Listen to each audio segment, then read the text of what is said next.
all of you to be very quietly follow the discussions because we have a wonderful plan ahead. Let me give you a brief insight into GFST. Today's event is being organized by, as I mentioned, Global Forum for Sustainable Transformation, established by Sri Chandrababu himself as chairman in March 2020. His vision in setting up this forum was to bring transformation through knowledge, organization, policy research, advocacy, and setting up a startup ecosystem. To give you more insights into the organization and its objectives, we have a short audio visual. Let's watch it. Can we have the audio visual, please?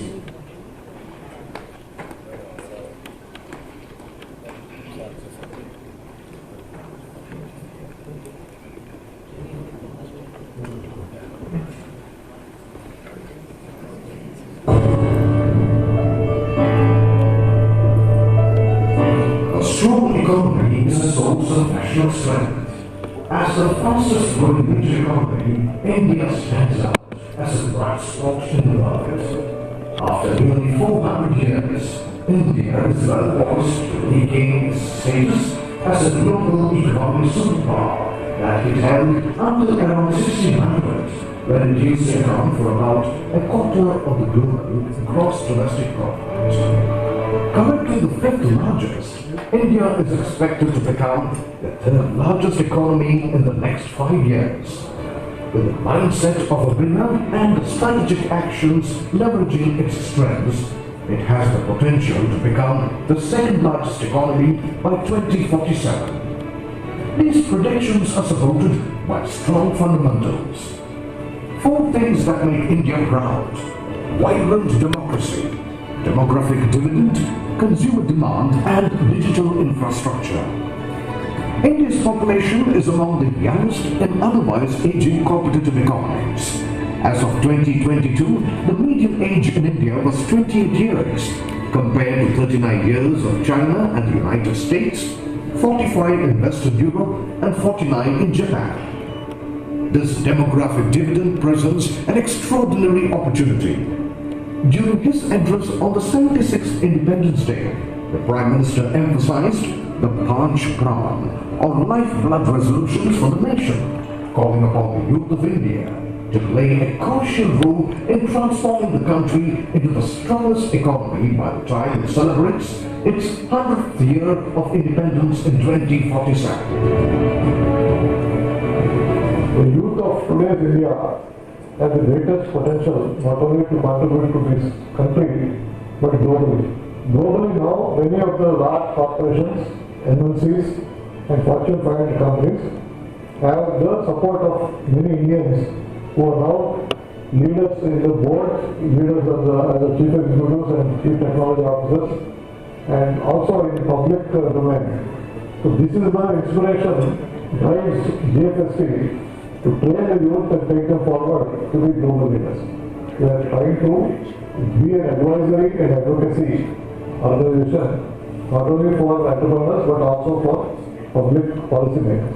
GFST organization aims to unlock the potential which several Indian states have and Indian youth has, right from the emerging technologies like artificial intelligence, machine learning, Internet of Things, and even the logistics space. And since India has a long coast corridor, even developing the boat-based development policy making and various other policy issues also. The organization aims totally for all-round development of the country and to bridge the gap between the rich and poor so that we will have an equitable society in the coming days.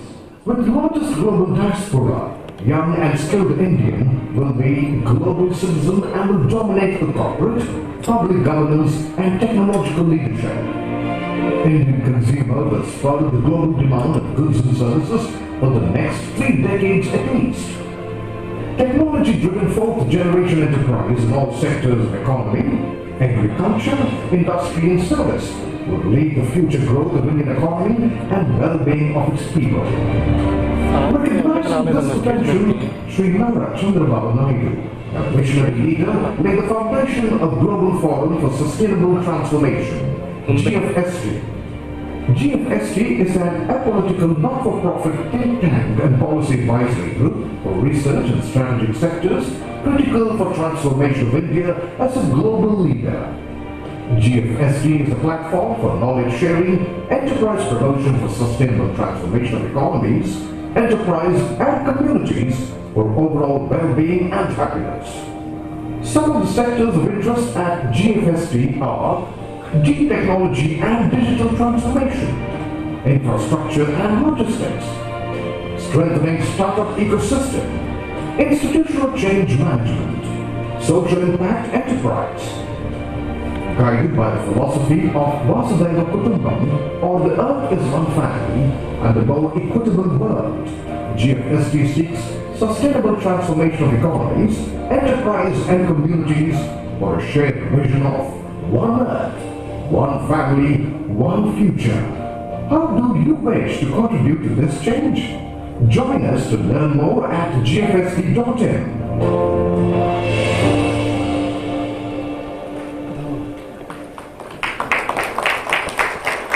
Thank you. So our aim is circulating GFST brochures to all the participants, and there are brochures kept at the registration desk. You can go through and if you feel that you can contribute to any of the areas where GFST is working, you are most welcome to get in touch with us. Like at the end of the film, you have seen some of the objectives that GFST wants to achieve. As part of its exercise to fulfill these objectives and achieve these goals, GFST has started a series of seminars like this, what you are witnessing today. You are most welcome to get in touch with us. Like at the end of the film, you have seen some of the top leaders from different verticals together to brainstorm to develop strategies to ensure the country realizes its full potential regardless of the future that unfolds. So, ladies and gentlemen, this is the objective of these seminars. So, post this event, we will be having leaders from different verticals together to brainstorm to develop strategies to ensure the country realizes its full potential regardless of the future that unfolds. So, ladies and gentlemen, this is the objective of these seminars. So, post this event,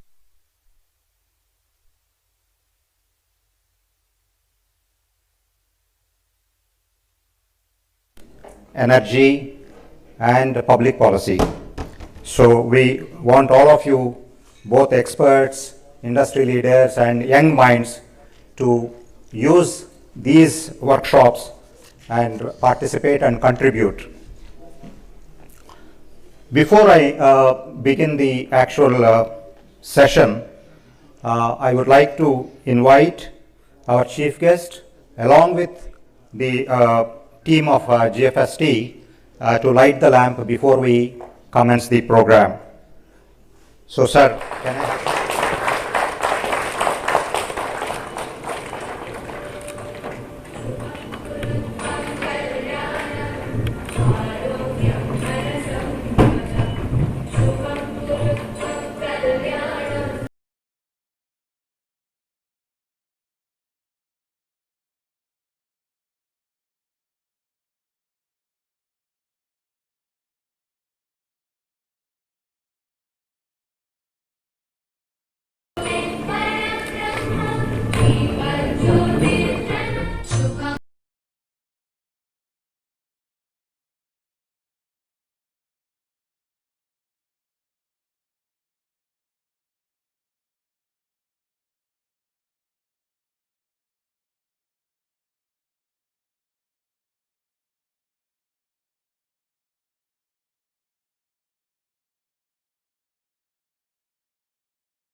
Now it is my pleasure to introduce today's panelists who will be discussing the various facets of deep technology and its impact on society.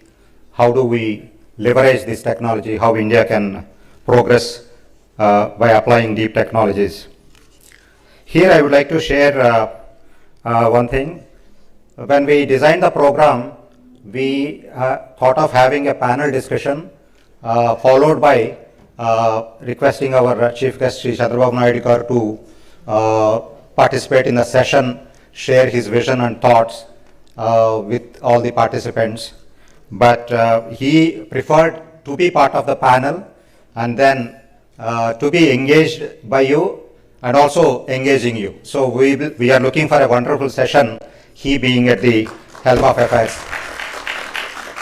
So probably in my experience, I have not seen any political leader or a chief minister accepting to be on the panelist and then wanting to listening to what the audience also can contribute to the society.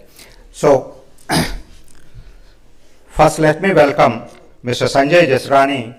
Sanjay Jasrani is the founder and CEO of Go North Ventures, a proprietary angel investment firm that specializes in investing in mentoring startups. As an active member of the Indian Angel Network and a charter member of TIE Hyderabad, Sanjay had made investments across sectors like healthcare, deep tech, unmanned aerial, sustainability, consumer and fintech. Please come on to the dais, Mr. Sanjay Jasrani. Ram Deshpande, who is a partner at Ernst & Young,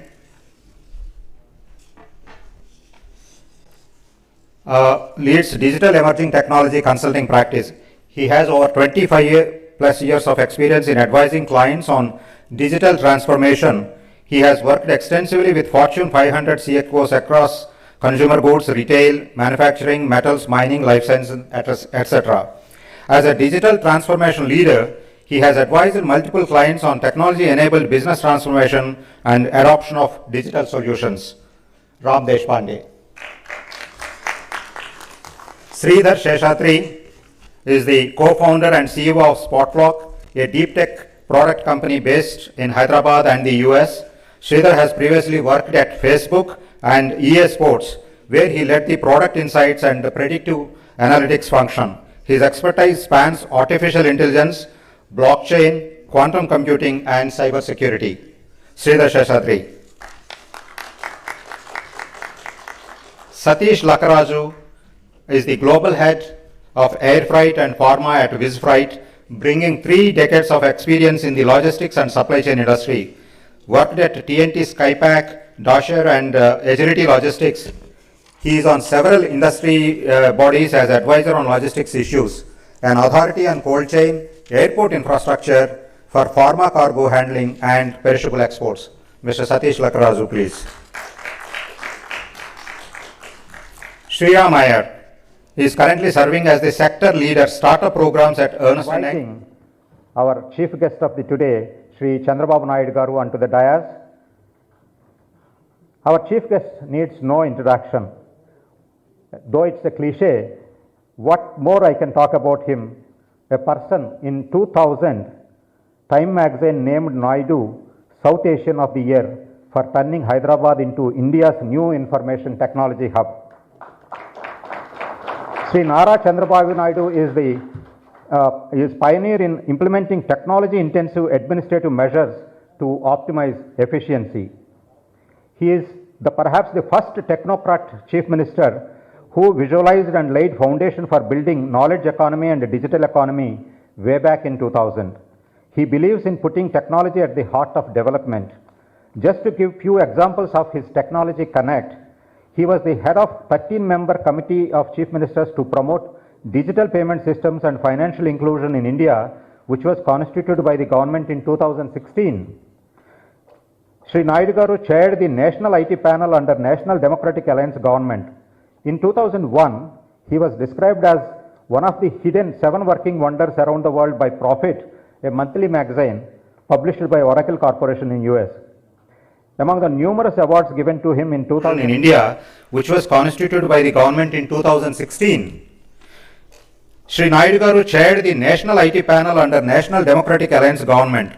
In 2001, he was described as one of the hidden 7 working wonders around the world by Profit, a monthly magazine published by Oracle Corporation in US.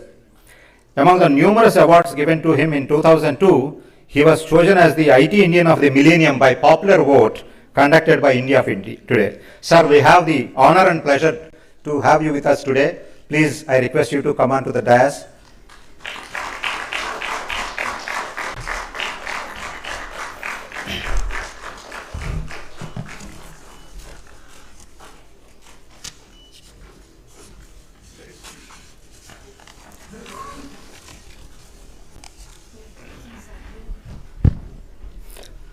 I request Sri Thakkar sir to honor Sri Chandrababu Naidu Garu by presenting a sapling, please.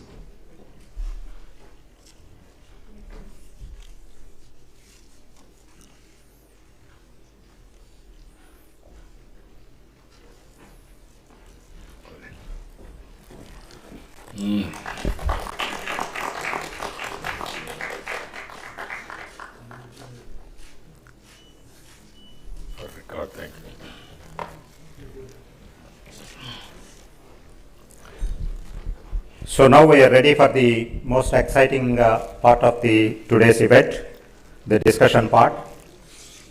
The structure is like this. Initially, I give an intro to the theme of today's discussion on deep technology. After that, each panelist will contribute his ideas on deep technology, how India can transform to 2014. What we request you is, at the end of the conversations, I want all the participants also to actively engage. We have provided some slips for you to write down questions and then pass on to the organizers, or you can ask for a mic and then either you can make a question or a suggestion to any of the panelists, including Sri Chandrababu Naidu Garu. So I want you to use this opportunity well. As India looks over the horizon to 2047, the 100th year of independence, there appear to be several reasons for optimism. Projections indicate that India is on the course to become business applications, ease of doing business and addressing social challenges. The building blocks of the new age ecosystem are rooted in digital tech. India's ability to massify tech and use it at scale is one of the key pillars driving economic growth. The 2010s have been described as the decade of disruption. So much what is now normal barely existed 10 years ago. 5G, voice recognition, artificial intelligence, cloud computing, and the Internet of Things have changed how we communicate, manage our health, and consumer content. Electric vehicles and wearable technologies have significantly impacted public and personal safety and health. Now, at this juncture, what we are looking forward to the technological advancements that can happen in the next 20-25 years, how they will shape our future. As a country, what should be our preparedness to leap into the future? In conclusion, deep tech represents a significant opportunity for innovation and economic growth and is poised to have a central role in building future society and industry. According to news reports, India has more than 3,000 deep tech startups catering to different industries and consumers. This being such an important and impactful sector, GFST has chosen deep tech as the topic for its first event. And today, we have an excellent panel along with our chief guest to discuss these issues much deeper.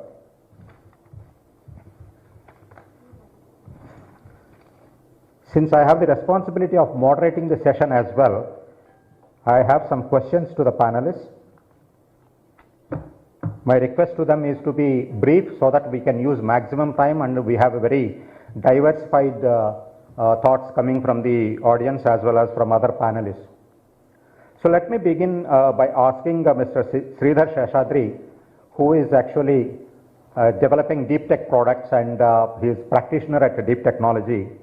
Sridhar, what is your vision, how the deep technology will transform in the next 2 decades?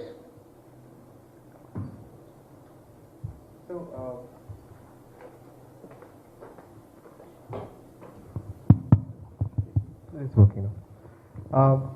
Startups have actually played a crucial role, I feel, in last decade by bringing in a lot of innovation. Larger corporates have always struggled to bring in this innovation for whatever profitability that they want to maintain. And with the new policies, the way government, certain state governments have been very supportive, certain policies that have come up at the central government level as well. There are new entrepreneurs, even though it doesn't look like a startup, but again, these individuals are playing the role of an entrepreneur. That's very much like a startup. And I feel that's very critical. If you talk about healthcare segment, you talk about energy segment, you talk about infrastructure, you name any of those verticals practically. There is a tech element. All the investments that we are seeing going into startup, it is driven by, some part of it is driven by technology. The valuations that we are seeing, the lot of money that's actually getting from different investment perspective from different countries into India, I see that's actually because of the tech as well. The critical part here is how well we apply the technology more than buildings as the technology, and I think that's where we are entering in with the startups ecosystem at this point of time. So startup ecosystem I clearly see is very critical for us for seeing the 2047 kind of vision. We really want some very good use cases coming out of these startups, these becoming large corporates. If I practically look at a decade ago, how we used to visualize more than buildings as the technology, and I think that's where we are entering in with the startups ecosystem at this point of time. So startup ecosystem I clearly see is very critical for us for seeing the 2047 kind of vision. We really want some very good use cases coming out of these startups, these becoming large corporates. If I practically look at a decade ago, how we used to visualize a lot of small SME businesses or MSMEs, which we never gave that value. Similarly, if we don't do that today at this point of time, with these startups, the whole thing will really, will be very, very much impossible. So what I mean is we really want these startups to do well. These startups have to really change the whole dynamics in terms of different verticals, be it healthcare, as I said. There are use cases of diabetic retinopathy that our startup has really invested and built something into. This is just using artificial intelligence, we are able to talk about different stages of diabetic retinopathy with very high level of accuracy. Be it predicting energy value and maybe the load shedding status of a particular state. How do you really support discoms using machine learning? So there are many such use cases. You can clearly look at machine learning, AI, computer vision is actually very much heavily used. I feel there is a lot of value in terms of the technology that's actually now getting in. And the value will definitely get converted into the valuation for these companies in long term, increasing the value for the country itself in a large play. Since you mentioned more about startups, let me bring in Sanjay and Sriram. Sir, I would like to hear from both of you who are involved with startup funding and mentoring. So what is the ecosystem that exists today in deep technology for startups? Yeah. And how do you see in the next decade, 2 decades, how this will shape up? Sriram, would you like to go? I can go, sure. No, thank you, sir. I think one aspect I clearly see is that startups, because they have frugal capital, they leverage technology really, really well. So the current ecosystem, I think there is a healthy ecosystem right now. And of course, there is always scope for more. What I see, what can be done, so the ecosystem is really a combination of, there is infrastructure, institutions like T-Hub and accelerators, incubators, which are there and they are growing. There are a lot of private and global accelerators which are coming. Falcon X, for example, is a global incubator which is also started now. So there is a infrastructure which is available. There are institutes of excellence. For example, IIIT Hyderabad, where I also sit on the board of Center for Entrepreneurship, there is a wonderful partnership between the faculty and startups. So there is a very strong ecosystem there which works closely with research and faculty to leverage the deep technology there. And the third part, of course, is the financial and the investment ecosystem. So there is a bunch of investors who are naturally very aligned towards deep tech investments because they offer the highest scope to scale while being not so capital intensive, which means with frugal capital, they can scale. What needs to be done more, quick couple of points, I won't take too much time, but I do believe that finally every deep tech startup has to be solving a good problem. There has to be, it could be a social impact problem, it could be a education related, healthcare related problem.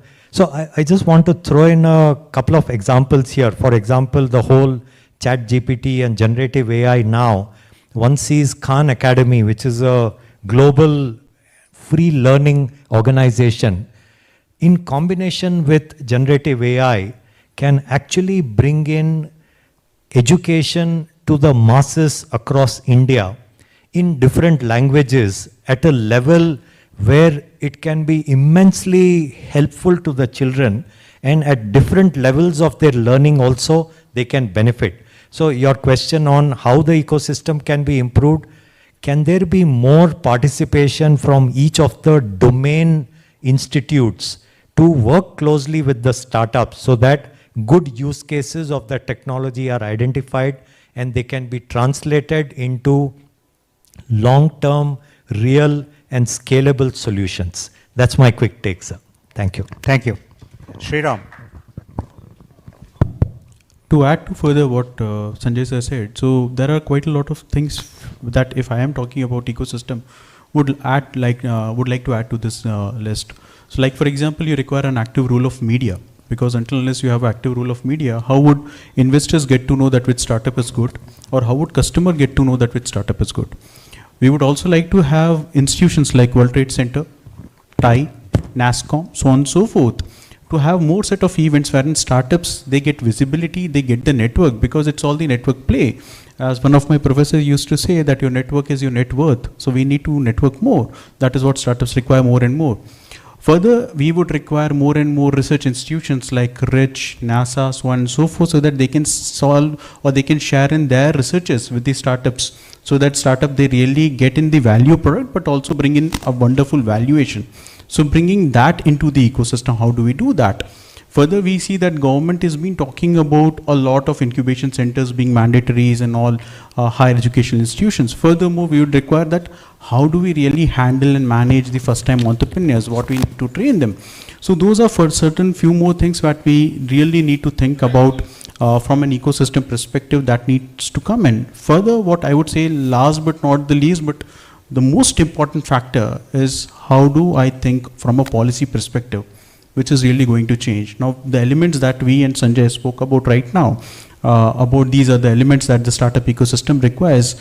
But from the perspective you see that I bring one more angle, that India being a country for one of the ancient countries talking about GDPs contributing big time. But what is stopping us from a policy perspective to think that I am going to give you tax benefits to startups which are actually talking products? Now that changes the mindset. That will bring us far more faster to reach that number one position in 2047. When I really talk about why not to give tax incentives to the people who are trying to really do something very, very new and try to do. So people will start thinking more products. Now that can only happen when a policy comes in that perspective. So lots of potential. Next 20 years, next 100 years, India is certainly going to dominate. I certainly have this gut feeling that we are trying to say that, being productive to say that we are going to be world number 2 economy. I feel if we think right from policy perspective, which is more encouraging, I'm sure 2047 will be a new year of 100 years wherein we will be world number 1 GDP. Thank you, Sriram. We started with startups and funding, ecosystem, policy.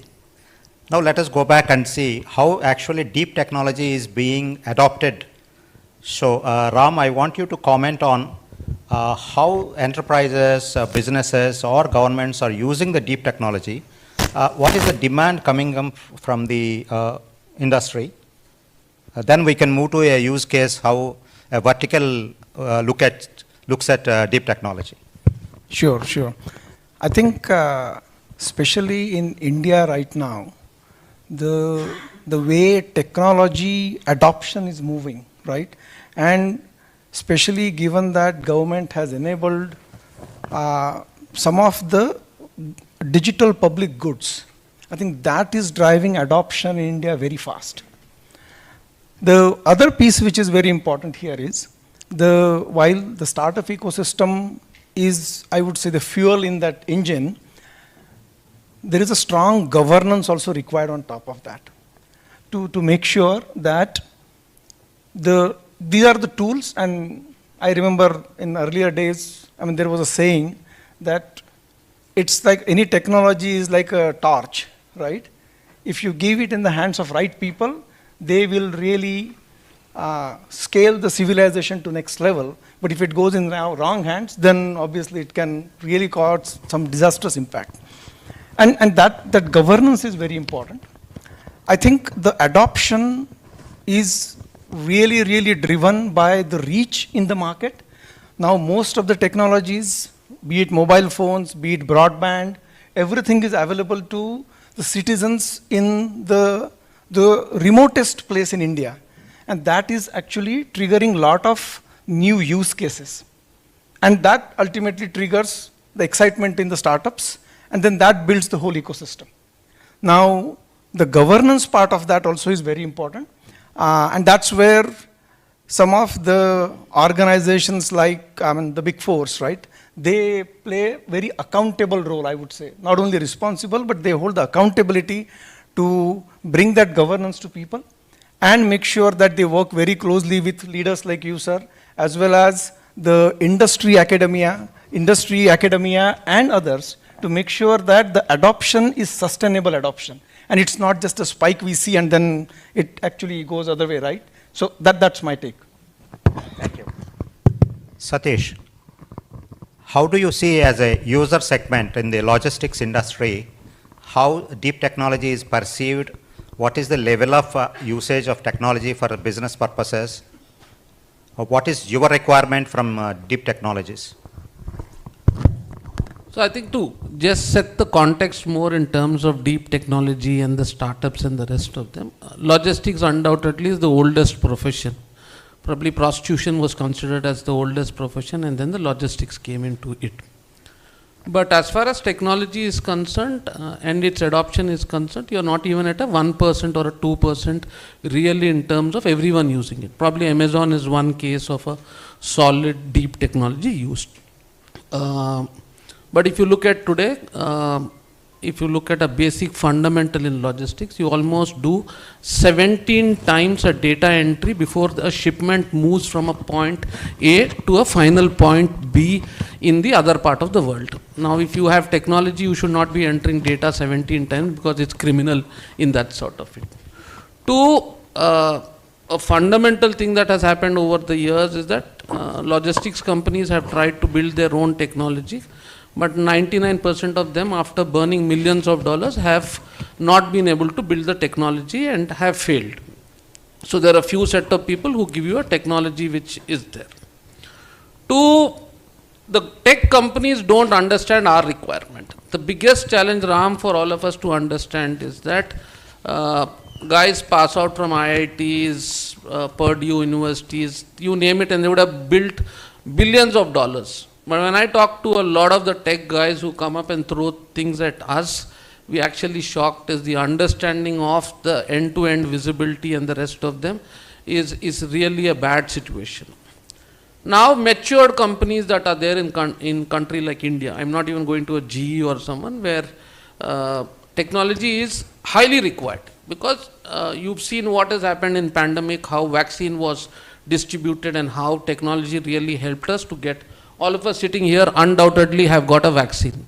And that was a combination of both technology and supply chain, which resulted that we did not happen sort of it. But why you need a deep technology to understand is if the temperature excursion would have happened and the vaccine which would also be given at 228 would have come at a 15 degrees, how would you have mapped it and what would be the corrective action sort of it. So one, for everyone to understand in this hall and what needs is, there is a great need of our to get your technology right with a clear motive is your end customer. The big elephant in this room is your end customer who is asking for faster, cheaper and right quality at the right time. Because today someone like a Blinkit today delivers in Gurgaon where there are no roads literally in 9 minutes before your son gets off your bed and goes and picks up. The mother is saying, beta, doodh lao. And she's saying, abhi thodi der mein laata hu. Blinkit brings it and gives it you. Because there is a deep tech that was used to get it right. But on the other side of it, today a custom system, and the word custom really means kast dene wala admi. Okay, in a true sense.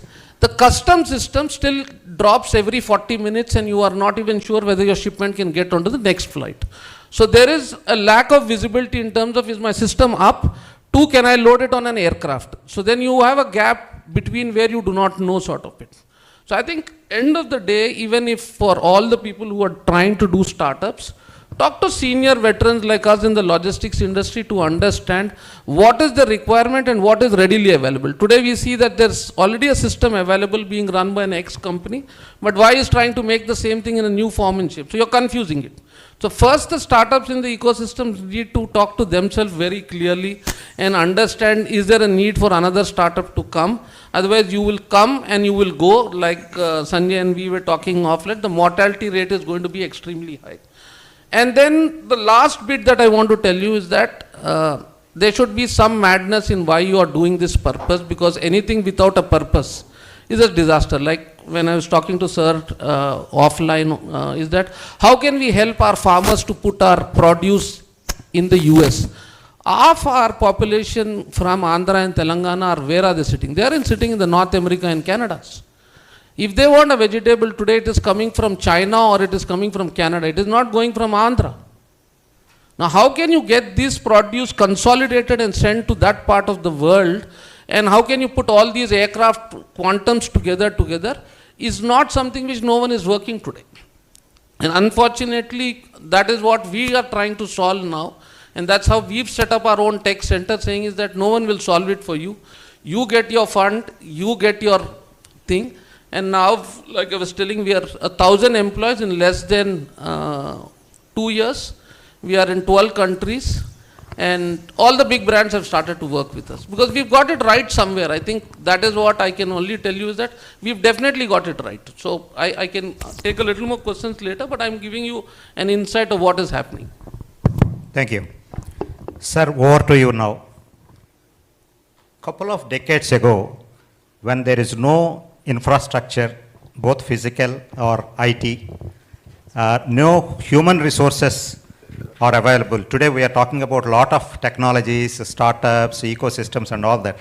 But the way back in 20 years back, you have transformed an agrarian economy into something like a future-focused, technology-driven economy and prepared it for the 21st century, for the needs.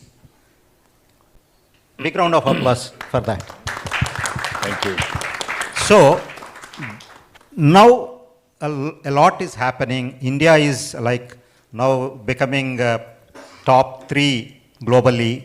Lot of young entrepreneurs are coming up. So now what is your vision? Because always you are ahead of technology and always you have seen how to use technology for the societal benefit. So what is your vision with all the happening around us? Thank you. Ravi Garu, thank you. I am very happy to be here. That too, we are going to reach very soon 100 years independence. Recently we celebrated 75 years independence. Now this is the subject, deep technology by GFST. Many of you, some of you may aware, some of you may not aware, where we are sitting here, this area. No access to this area. Jubilee Hills is the dead end. There is no proper road for this place. Even only jeeps can come or bullock carts can come. Now, driverless cars are coming now, traveling. That is how things are happening. When I started, how to promote technology, nobody had a clue on that time. At least you are all talking now, so many clues. If you do like this, it will happen like this, everything is available. At that time, nobody had any clue. Bill Gates, after inventing internet, then I thought, this is where a new technology is coming. For anybody, either individual or a government or company, those who will adopt technology, they will have a leapfrog development, or they must be in a position to survive in competitive world. That is where we had series of meetings how to promote information technology. At that time, information technology means in little bit Bangalore, Noida, and also Pune. Little bit lightweight Chennai. Then I thought to create infrastructure, what to do. Then first thing, high-tech city tower, with brainstorming, that BOOT. Then I went to America to promote. At that time, I'm very, very passionate to promote all these things. All the way, I went all corporate giants. One by one, 15 days, meeting CEOs and chairmen, going on sensitizing them that India is going to be a giant in information technology. We are very strong in mathematics. Zero is invented by Indians. And also British, while going, they left English. They have taken Kohinoor diamond. But nobody can take away English. These are all the two deadly combinations for information technology. Then after that, I came here. I started number of engineering colleges. If you see today, Triple IT. Triple IT at that time, earlier Chandrababu, the then Chief Minister, constructed for Rangareddy District Collectorate. Then people agitated, it is far away, we don't want to go there. Then I started Triple IT in Gachibowli. And then number of engineering colleges. Even employment at that time, all our people used to do only job work. From America, they used to send all the scripts. Night time, they used to work daytime. They used to send all medical transcriptions, everything. People will add and send it. Only we used to get peanuts. Then I used to say, this is not our business, you have to go for products. Then slowly, even English pronunciation was a problem at that time. Then I brought best lecturers from London, from America, all these people, how to teach them, all these things we have done. Then one by one companies have come. Engineering colleges, we have started more and more. Finally, at that time, if you see, technology, nobody, even I had a problem, bigger problem, no bandwidth. There are two great companies, public sector companies. One is BSNL, domestic, another is VSNL, International, both are public sector companies. You wanted to contact anybody, it will take 5 days or 1 week or one month. And at the same time, you want to have a lightning call also, it will take so many hours, so many days.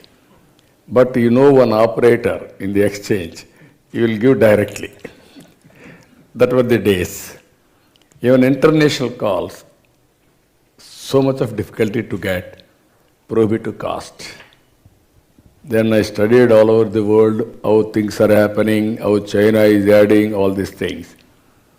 Then I forced 3 prime ministers, successive prime ministers, Devagowda ji, Gujral, and then ultimately Vajpayee. Then Vajpayee ji agreed how to do it. Then he told me, no, we have to pay shareholders, market, how to handle all these things. Then I said, everything is possible, you pay premium. Then he constituted a committee. Myself and the then Prime Finance Minister Center, we gave a report. That is how deregulation of telecommunication sector has come. Within 1 year, 2 years, from 20,000 rupees phone has come to 2,000 rupees. Now smartphones have come. From phone you are able to work anywhere to anywhere. That is the beauty of all these things. I traveled all these things from the beginning. I remember even I asked Bill Gates to come to, I wanted to meet him. He was very busy at that time and also he was an icon, all these things. He refused to meet me. I don't have any business with politicians. Politicians are different, business people are different. Then I told him, I sent a message through his ambassador. I am having a work with you, I want to meet you 10 minutes. Then finally he gave me appointment. Then I prepared laptop presentation, all these things. At that time, this type of presentations also nobody used to do. Even professionals you are unable to do. Then I prepared presentation with beautiful vision, everything. So much of time I spent, my secretaries, everybody. Then he spent with me 45 days, 45 minutes. Then he asked me, what you want? I don't want anything. You recognize the strength of India and Indians on IT. If at all you are convinced, you come and start up your company, Microsoft in Hyderabad. That was my request. Then finally, he said, I'm not coming anywhere today, but let us wait, watch. Then I went all the way from here to Seattle. So many times I met him in Davos. Then he became a good friend of mine. Then ultimately he sent a word, yes, I'm convinced I will start Microsoft Development Center in Hyderabad, first of its kind after Seattle. Then employee of Microsoft has become president of Microsoft today. You see, one step you move forward, one step automatically it will help. That is the ecosystem we built step by step. That is where this Cyberabad, this area, if you can see Hyderabad, we have planned knowledge economy. One side information technology, one side pharma, another side biotechnology, another side finance. All these things we are able to integrate. Now people are enjoying the dividends of our effort at that time. So, as you rightly mentioned, maturity has come now. Indians are having advantage of technology. That is our USP. I can say it is in our genes now. And also, all over the world, Indians are doing extremely well. We'll come towards that also. First mover advantage for Andhra people, Telugu people. Initial movers advantage. That's why you go to any country, I used to say all these things for the last 25 years. Out of 4, globally, 1 is Indian. Now it has increased also. Among Indians, out of 4 or out of 100, 35 are from Telugu people. That is how first mover advantage has come. Second advantage, demographic dividend. India got a very good advantage. Just now you have seen this slide. I am having strong belief for youngsters. They can do wonders now. These are all the deadly combinations for knowledge economy. So, beginning of infinity, you want to do anything, you can get it done, but leadership is important. That is where all of us, this conference is meant for that. Where to take, how to take, everything is available. Tomorrow, some more things will come. How we are going to take this technology to all walks of life. Deep dive.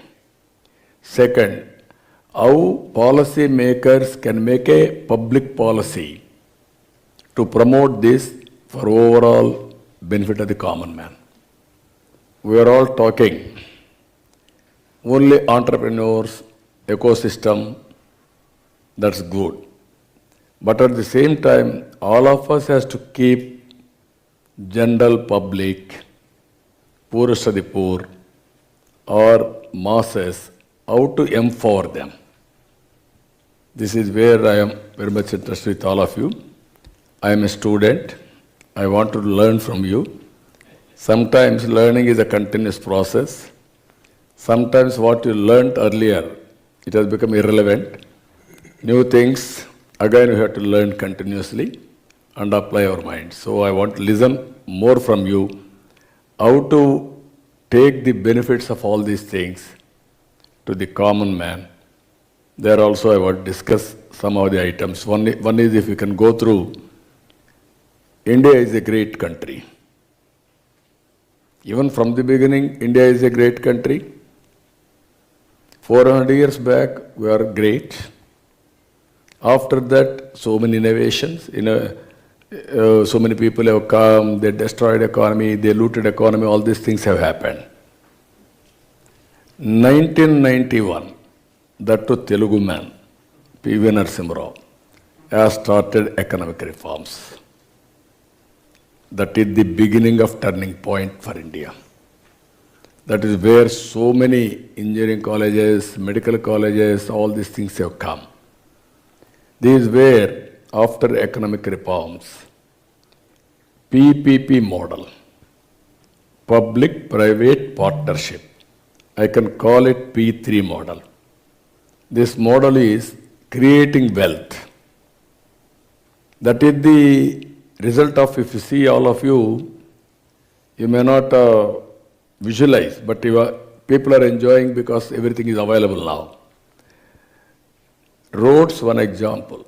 All national highways earlier, to reach place to place, very difficult.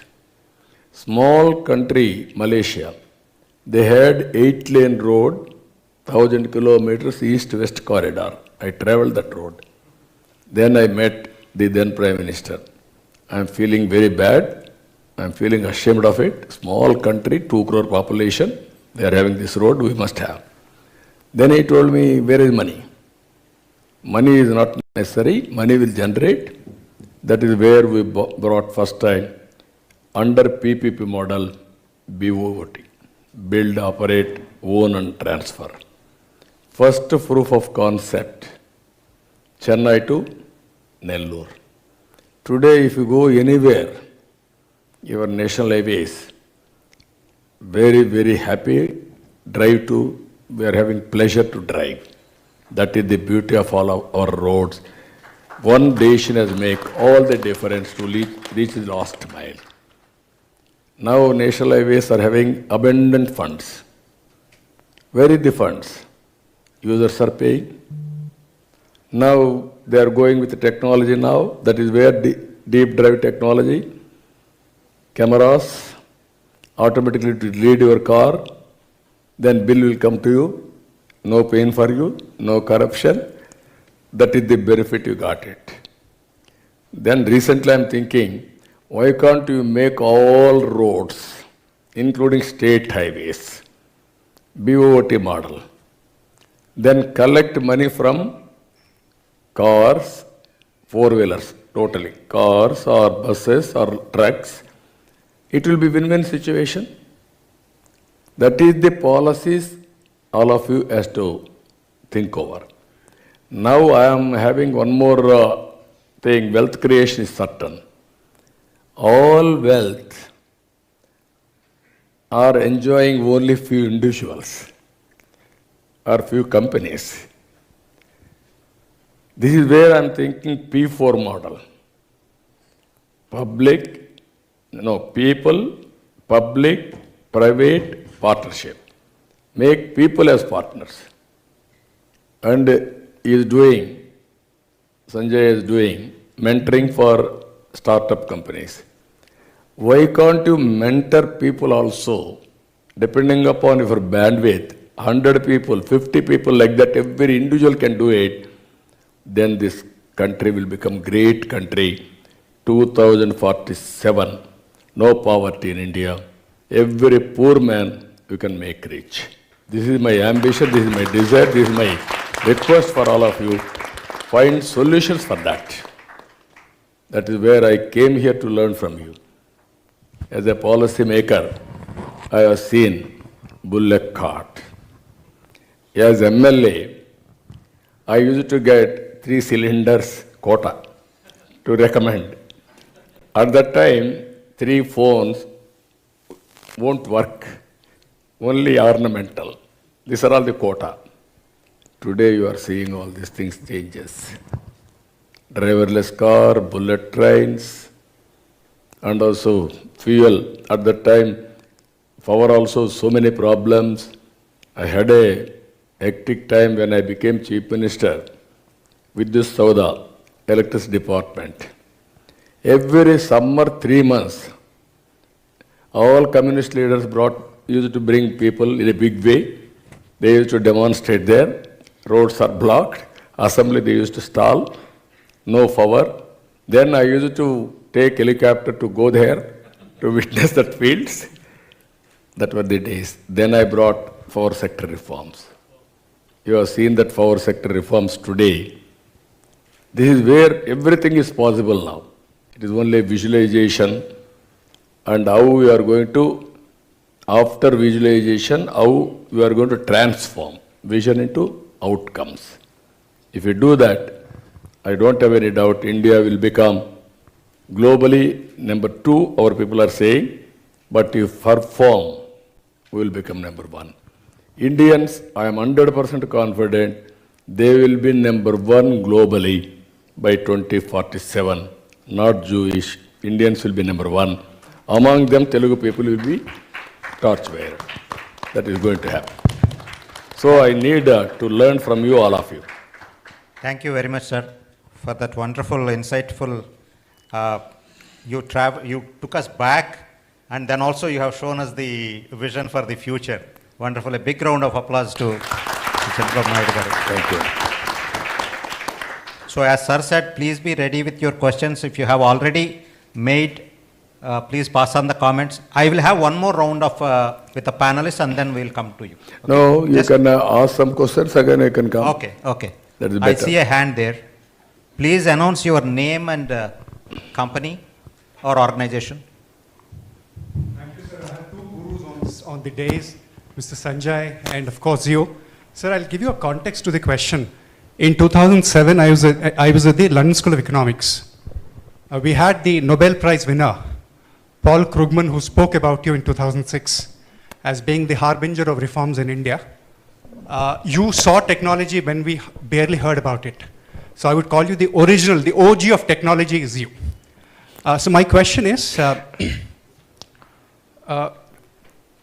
ChatGPT actually represents a break from the past technological development. I think it has the potential to change the world in ways that we cannot even imagine. There are countries like Italy, Portugal, China, Russia, which have already made the moves to ban it. But there is also a potential of ChatGPT to do great good, right? my question is, what is your view about a transformative technology like generative artificial intelligence? And if you were, if you were to make a policy, what would be your stand on that? No, I'm very happy. You cannot block the technologies. Then we will be foolish. Today, Indians all over the world are doing extremely well. What is the reason? Only because of IT. Same Indians they have migrated. Only small number, wherever they go, they used to work as limited number doctors or agriculture or some motels. Today, in America, almost every country, our people are doing extremely well on information technology and also entrepreneur skills. That is one is age is an advantage, and also thinking process has been changed. Earlier, whenever you go outside, we are all diffident to talk with them. We thought we are inferiors. They are much, much superiors in thinking and knowledge, everything. That's why in high-tech city, I called American President Mr. President. He told me he was very happy, and then he quoted me. Then he went to America, he called all his governors. You are all thinking great. Go and visit Hyderabad. There is one government is working beyond our expectations. I gave him at that time driving license, here only. Then he joked also, if I drive in India, I will met with accidents or I will create accidents. ChatGPT you cannot ignore. Artificial intelligence, you cannot block it. If you block, you will block your future. I'm very clear on that. How to use it for betterment, for overall benefit of the society, you have to work it out now. That is where I'm saying P4. You are saying one thing. Under P4 model, by putting all families' data, I can prepare vision document for a family. 5 years, 10 years, 15 years, 20 years vision document. Then people like Sanjay, all of you, basing on your bandwidth and capacity, you can take mentorship by spending some resources, some time, leadership bandwidth, everything. Then you will see the changes. I am an ordinary man. I born in a village. My village don't have road, no bus. We used to do leveling all these things by using all our bullock carts. Then bus they used to send. That were the days. No power. In Lantar, before Lantar we used to read. I used to travel 8 kilometers for high school, carrying my carrier. So that were the days. Today we are having all these advantages, but how to take to the logical conclusion is important. I entirely agree with you. By using all these things, 2047, how to make India number one, Indians number one globally. It is possible, it is going to happen. Now things are changing after COVID. If you see, working styles have been changed. Virtual working and physical working. Social life, people are going and working, or otherwise, virtual working also, people are doing. Services and goods, how so much of changes if you see e-commerce. If you produce something, you identify your consumer, delivery will be on e-commerce channels, on their own or on your identification. So these are all the things are going to happen in future. So we have to encourage it, but there are some debates, pros and cons, what is going to happen, human intelligence. Ultimately, even GPT, artificial intelligence, everything has to be executed by human being again.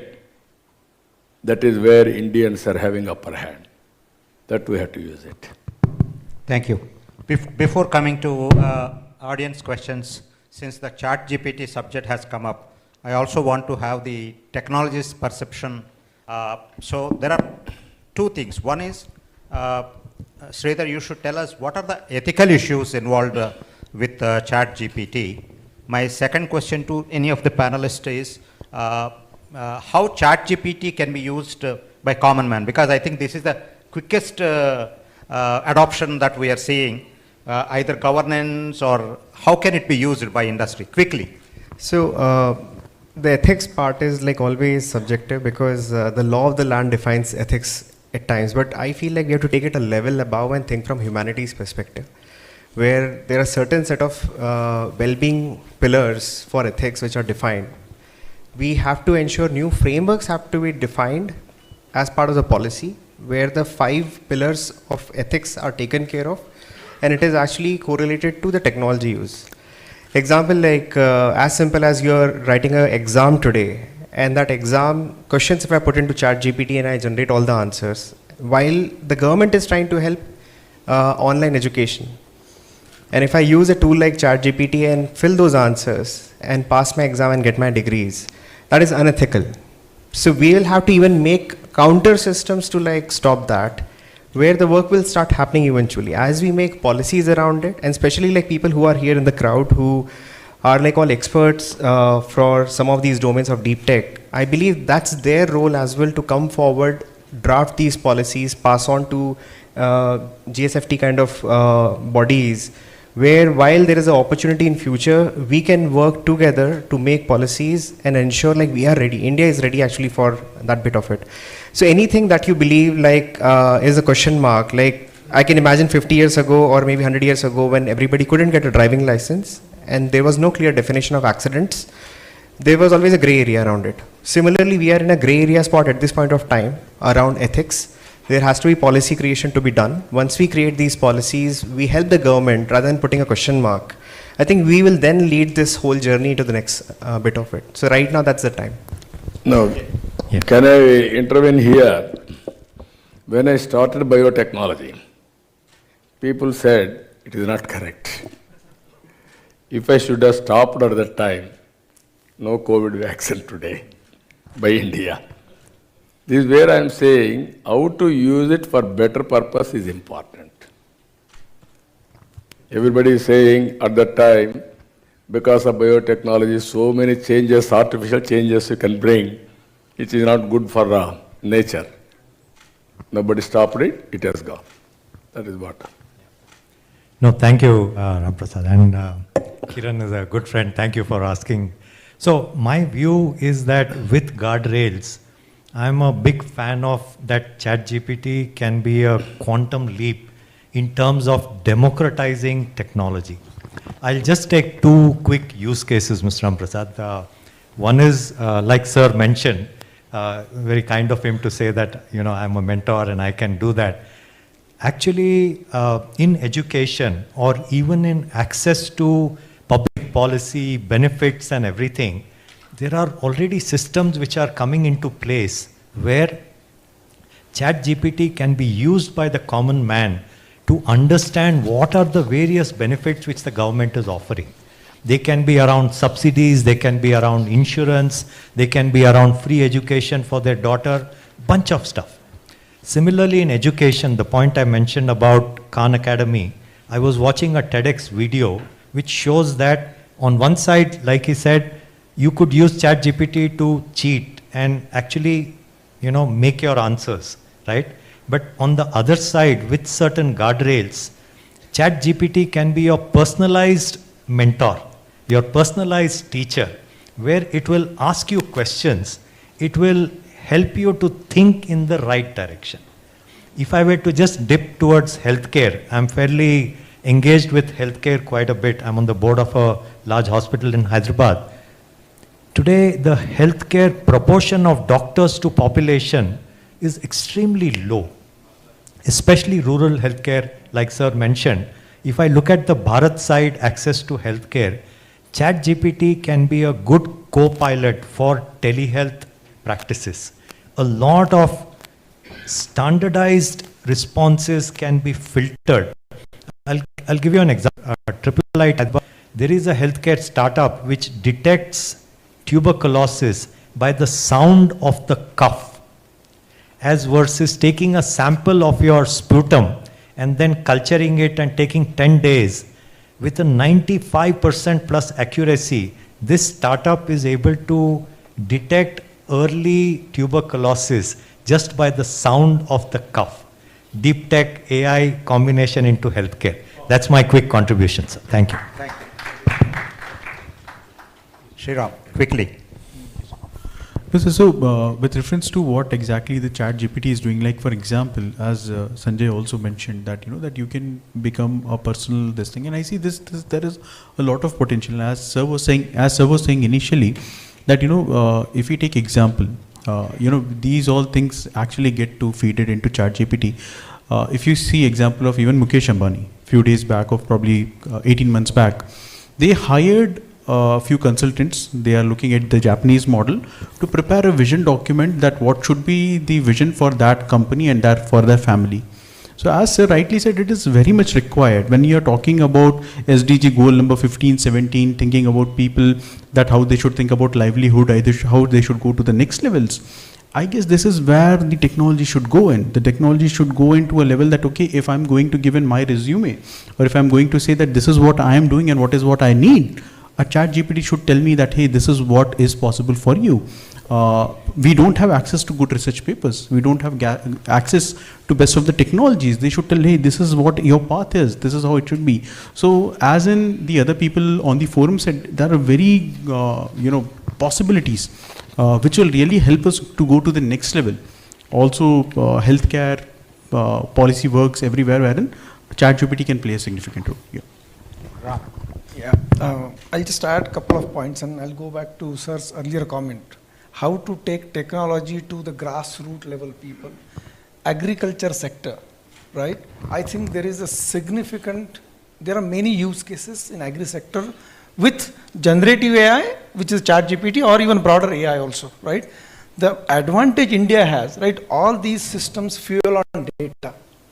India has, by sheer just virtue of population, I would still call it, huge and massive data. So the accuracy of information is a function of data you use. And India is in a best position, be it healthcare, be it agri. The other dimension, India has multiple languages, dialects. Using ChatGPT kind of solution, we can break the barriers of language. So the farmer or person in a rural village can still access information which is available for people in Hyderabad or Bangalore or Mumbai. Thank you. Satish, before ChatGPT, we have seen already a lot of businesses have started chatbots to address their customers. So how do you see this changing the service delivery to customers or bringing a lot of information to them? See, we are very primitive in the logistics industry, which is my domain, in terms of saying, when does a truck come into a factory for a factory stuffing or rest of them, which is the crudest way to this. You would pick up a phone, you would still dial, tell the transporter, sir, abhi aa jayega, aadha ghante mein aa jayega. From that to things like the current technology that have come in, the accuracy level has increased to a very large extent. The other thing is today in the factories or anywhere, the forecasts that you come from manufacturing and production and planning is a very bad area for you to do the rest of the planning. How many trucks do I need at the end of the month? What would be on the 15th and the 16th? I think with technology coming, you are addressing larger issues in terms of your demand forecast, your festivals and the rest of them. Things like ChatGPT, for example, is a layman language that I can say. Today, if I want to go to Udaipur and Jaipur on a holiday, and my wife says, can you put an itinerary together? I don't need to break my head and call a travel consultant. I have a tool where I just go type and say, I need to go to Jaipur and Udaipur. It tells me, get up in the morning, have breakfast, and this is your top restaurant, 10 o'clock here, further, and you present it to your wife, you are the best hero in your house. So I think technology can be leveraged brilliantly. On the security angle of technology, today you have cameras that are there, which are there to take out. But I know when my son comes into the house and goes out, and when did he log into the gate, like my gate type of apps which are there in terms of it. When did my driver come in and go out, sort of it, your overtime calculations, your ledger accounts on sort of. I think there's a lot that the technology can make our lives use, but it depends again on how well versed you are. What is the challenge that we see today is that the guys in the bottom know the technology. But sometimes when we talk in the corporates, the guys on the top still are not aware that what can they change the organization to reach larger places. So if you don't leverage technology, you will perish. If dinosaurs has perished being a mighty animal, it's just because it did not know its power. And technology's power is mightier than dinosaurs. I think the biggest thing that we are missing out is the big data. We have historical data which we can take and do a lot more things. So I think my take is that. Thank you. Audience round. I saw a hand there. Yeah. Sir, over to you, then I'll come to you, sir. Thank you. Thank you. Sir, this is my 24th year in High-Tech City. And I have worked very closely with your team back then when we received a number of delegations when Microsoft and other companies were setting up in Hyderabad. Now I have joined a Section 8 company like GFST, specializing in quantum computing. So I don't have a question, but I have two proposals to make. Quantum computing is a field which is still emerging, not adopted by the industry in production yet. But India has made a good move by creating the National Quantum Mission and launching a 6,000 crore seed fund this year. The cabinet approved it in April this year.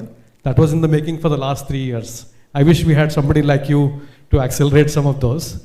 The proposal is twofold. One, we need to create a test bed for quantum computing anywhere in India. Location can be decided collectively, where startups can build prototypes and take those ideas in quantum computing to mainstream in the not so distant future. Today, no startup has availability of a lab where they can try something, unless that lab is created by some IBM or some AWS or Microsoft. India's own lab does not exist today. So number one is proposal is to create a test bed for startups in the field of quantum computing. Number two, the vision of the organization that I'm representing is called Quantum Ecosystem and Technology Council of India. We started it very recently. The vision is to create an incubator specifically for quantum computing startups, again in the near future. So these are the two proposals I wanted to table, and we need you to act as a catalyst for this sector to move more fast and India to have a strategic advantage in this space. And I will give 2 data points here. China's seed fund for quantum is $15 billion, 1-5. The country that has done more work in quantum computing, even more than US and Europe put together, is China. So that is why India needs to put its act together and bring all the minds together to make this a priority for us. Thank you, sir. Thank you. We can work it out as a pressure group, GFST, how to put pressure and also how to create public policies and how to advise respect to governments, everything we can work it out. These are all new technologies. One is application of new technology is very important. If you won't apply, you won't get any outcome. That is where I entirely agree with him. Either policymakers or top in the organization, they are more traditional. Citizens and bottom overall freshers, they are more innovative, more creative, more tech savvy. That is the mismatch biggest problem. Decisions and policies they will take, ideas and innovations these people are having. How to bridge these two for overall benefit, that is the biggest challenge. We will work it out. Thank you. Thank you, sir. Sir.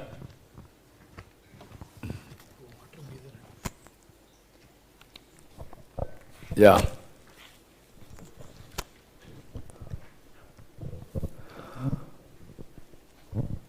Yeah. Good evening, sir. Good evening. I remember when you are Chief Minister 15 years back, I introduced to the right people to you. One of my cousin brother, who is very successful in Dallas, USA, I introduced to you, and you are so visionary that time. Even now I am only visionary. I am ahead of times always. That is the problem with me. If you think today, I am thinking 20 years ahead. Yeah. But that's why sometimes it is a disadvantage for me. People are not understanding me. That's why I am losing sometimes elections. I am not talking short term and also appeasing and giving everything. But I want to give everything. But at the same time, all our ideas are futuristic. And when J.A. Chaudhary was there, so Yeah. you are the person who brought big companies to Hyderabad, Telangana, Andhra Pradesh, that time. So most of my family members, they are well settled in state. Well, they are in top position, big companies like 100. He was a representative for STP. Yeah. At that time. That time, yeah. We used to work with him.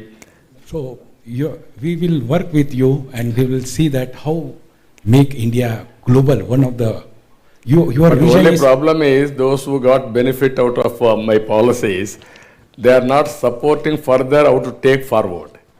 That is the biggest challenge. That's where I am asking. Not only finances, all these things I am not asking. But how to create good policies, how to share knowledge, how to take forward is very important for the benefit of the nation. So I need all your cooperation now.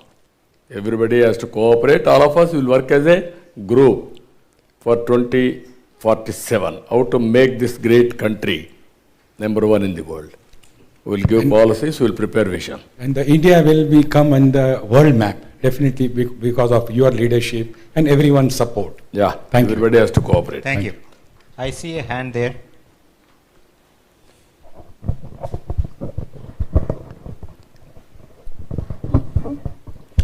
Hello, respected sir. Yes.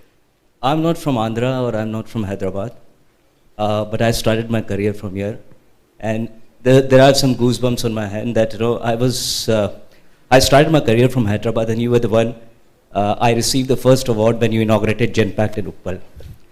So there's a long story 20 years back, and what you said about the 4 Ps, the people, the partnership, the public and the partnership, so 4 stories. So I just wanted to tell you that, and I just want to give my kind feedback to you that, that why don't we have the reformation in the Indian education system right from the school days? We are talking about, it's a very simple question, sir, that, we talk about a lot of engineering colleges, management colleges, and you were the one who started one of the first who laid the foundation for triple IT in Hyderabad at Gachibowli. But why don't we have some kind of reformation across at the country level, right from the school days, so that our next breed is ready, not at the time when the maturity is already reached. It actually should start from the beginning, where the youth is actually moving towards the next set of evolution, next set of maturity when it comes to the technology as a whole. And another part, it's just a thanks to you that it is not restricted the technology and the contribution what you made, not restricting only to Hyderabad or Andhra. What I have observed that I was able to create a space for myself, and right from the first job what I did from engineer, and then I became the CTO for Vodafone, which is one of the global organization. So it's not like people in Andhra got benefited across the country with the contribution what you made. We all took the knowledge, the skill, the capabilities and the capacity from here, and we explored not just in India but out of India also. So thank you so much, with all my warm gratitude to you. Thank you, brother. This is where I am asking. You got an opportunity because you are an initial mover.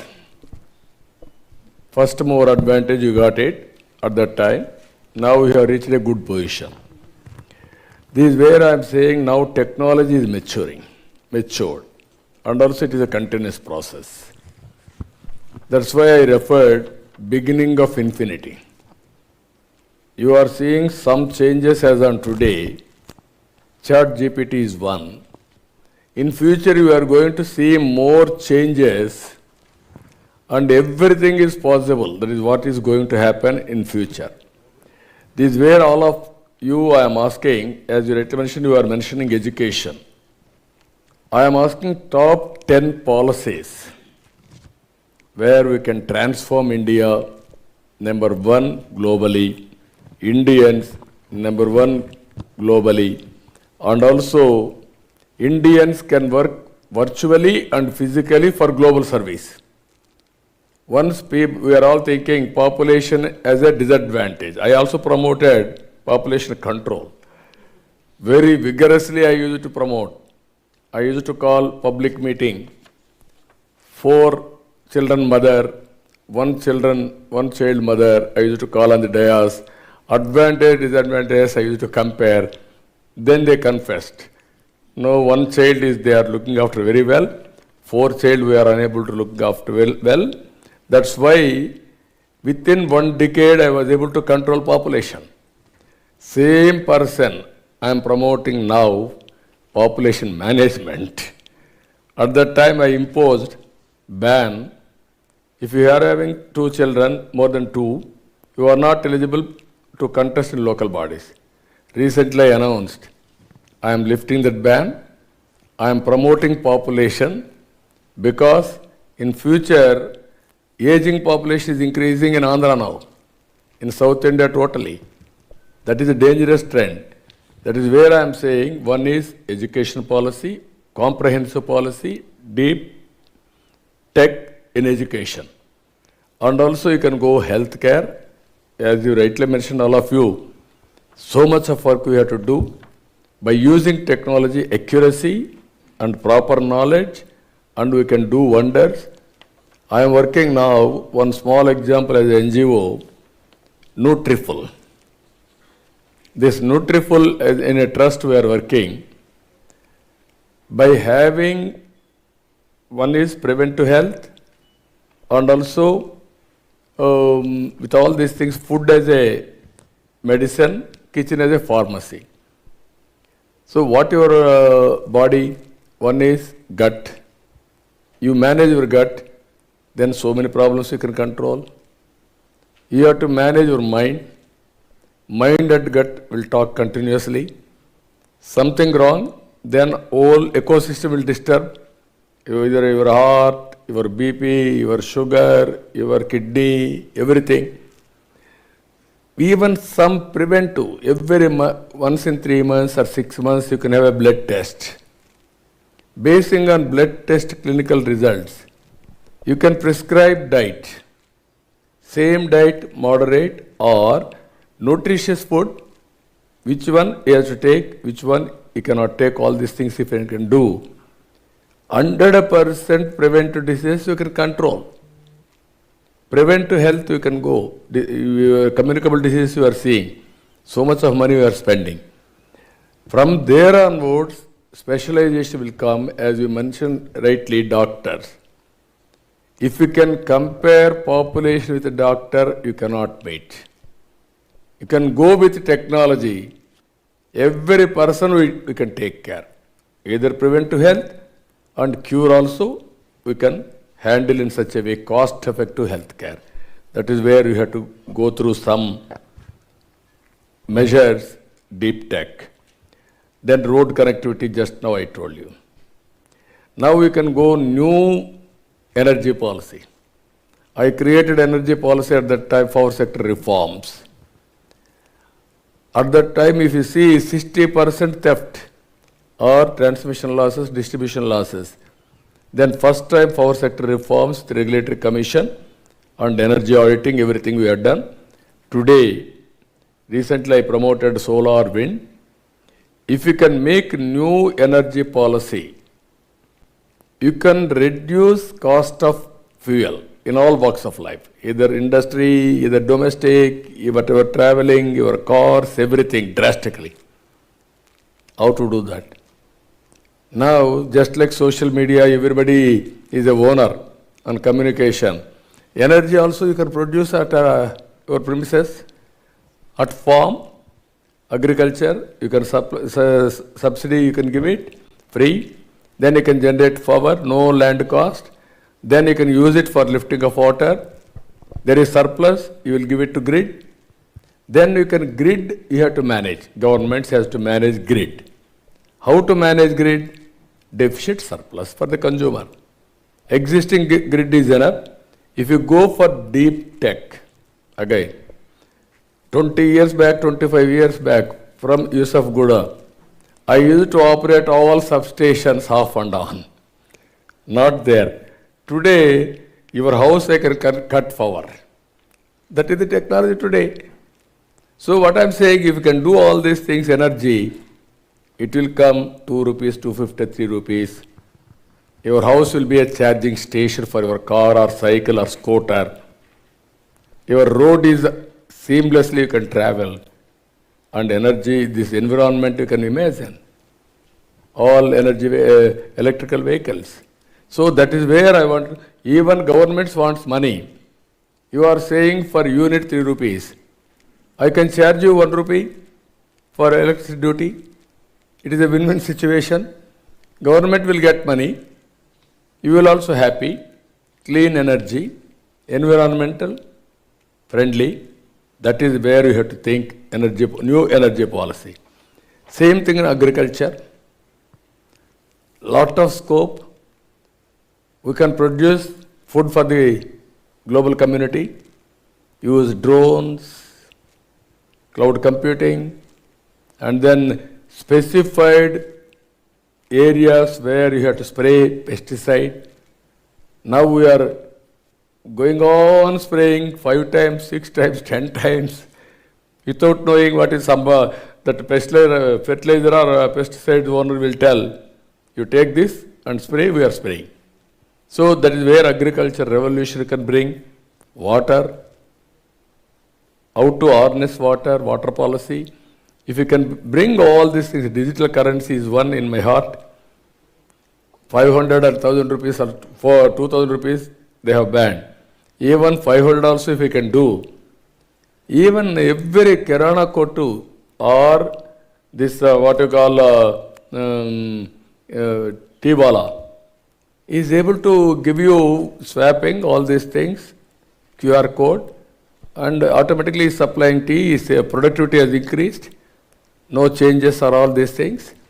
If you do all these things, today you are doing GST, quantum jump in GST. If you abolish 500 rupees and 2,000 rupees, all political corruption, money hoarding, black marketing, money laundering, everything will go, then you can see the economy.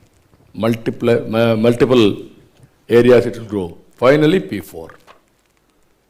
You got an opportunity, you have to handhold 100 families, 10 families, 20 families is your duty, even CSR, corporate social responsibility. We can use everything to uplift our fellow human beings. Like this, if you prepare top 10, all of us, we can see, visualize 2047, 100 years independence. Thank you, sir.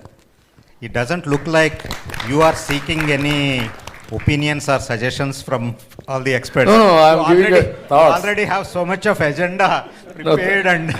No, I'm giving only thoughts, but solutions are with them, not with me. Yeah, that is a point. So the industry, youngsters and startups, entrepreneurs, business leaders should take these as the base issues, problems, societal issues, and then focus on delivering solutions. Thank you so much. What I am asking them, it is a win-win situation. You will get a revenue model and also you will get name. Right.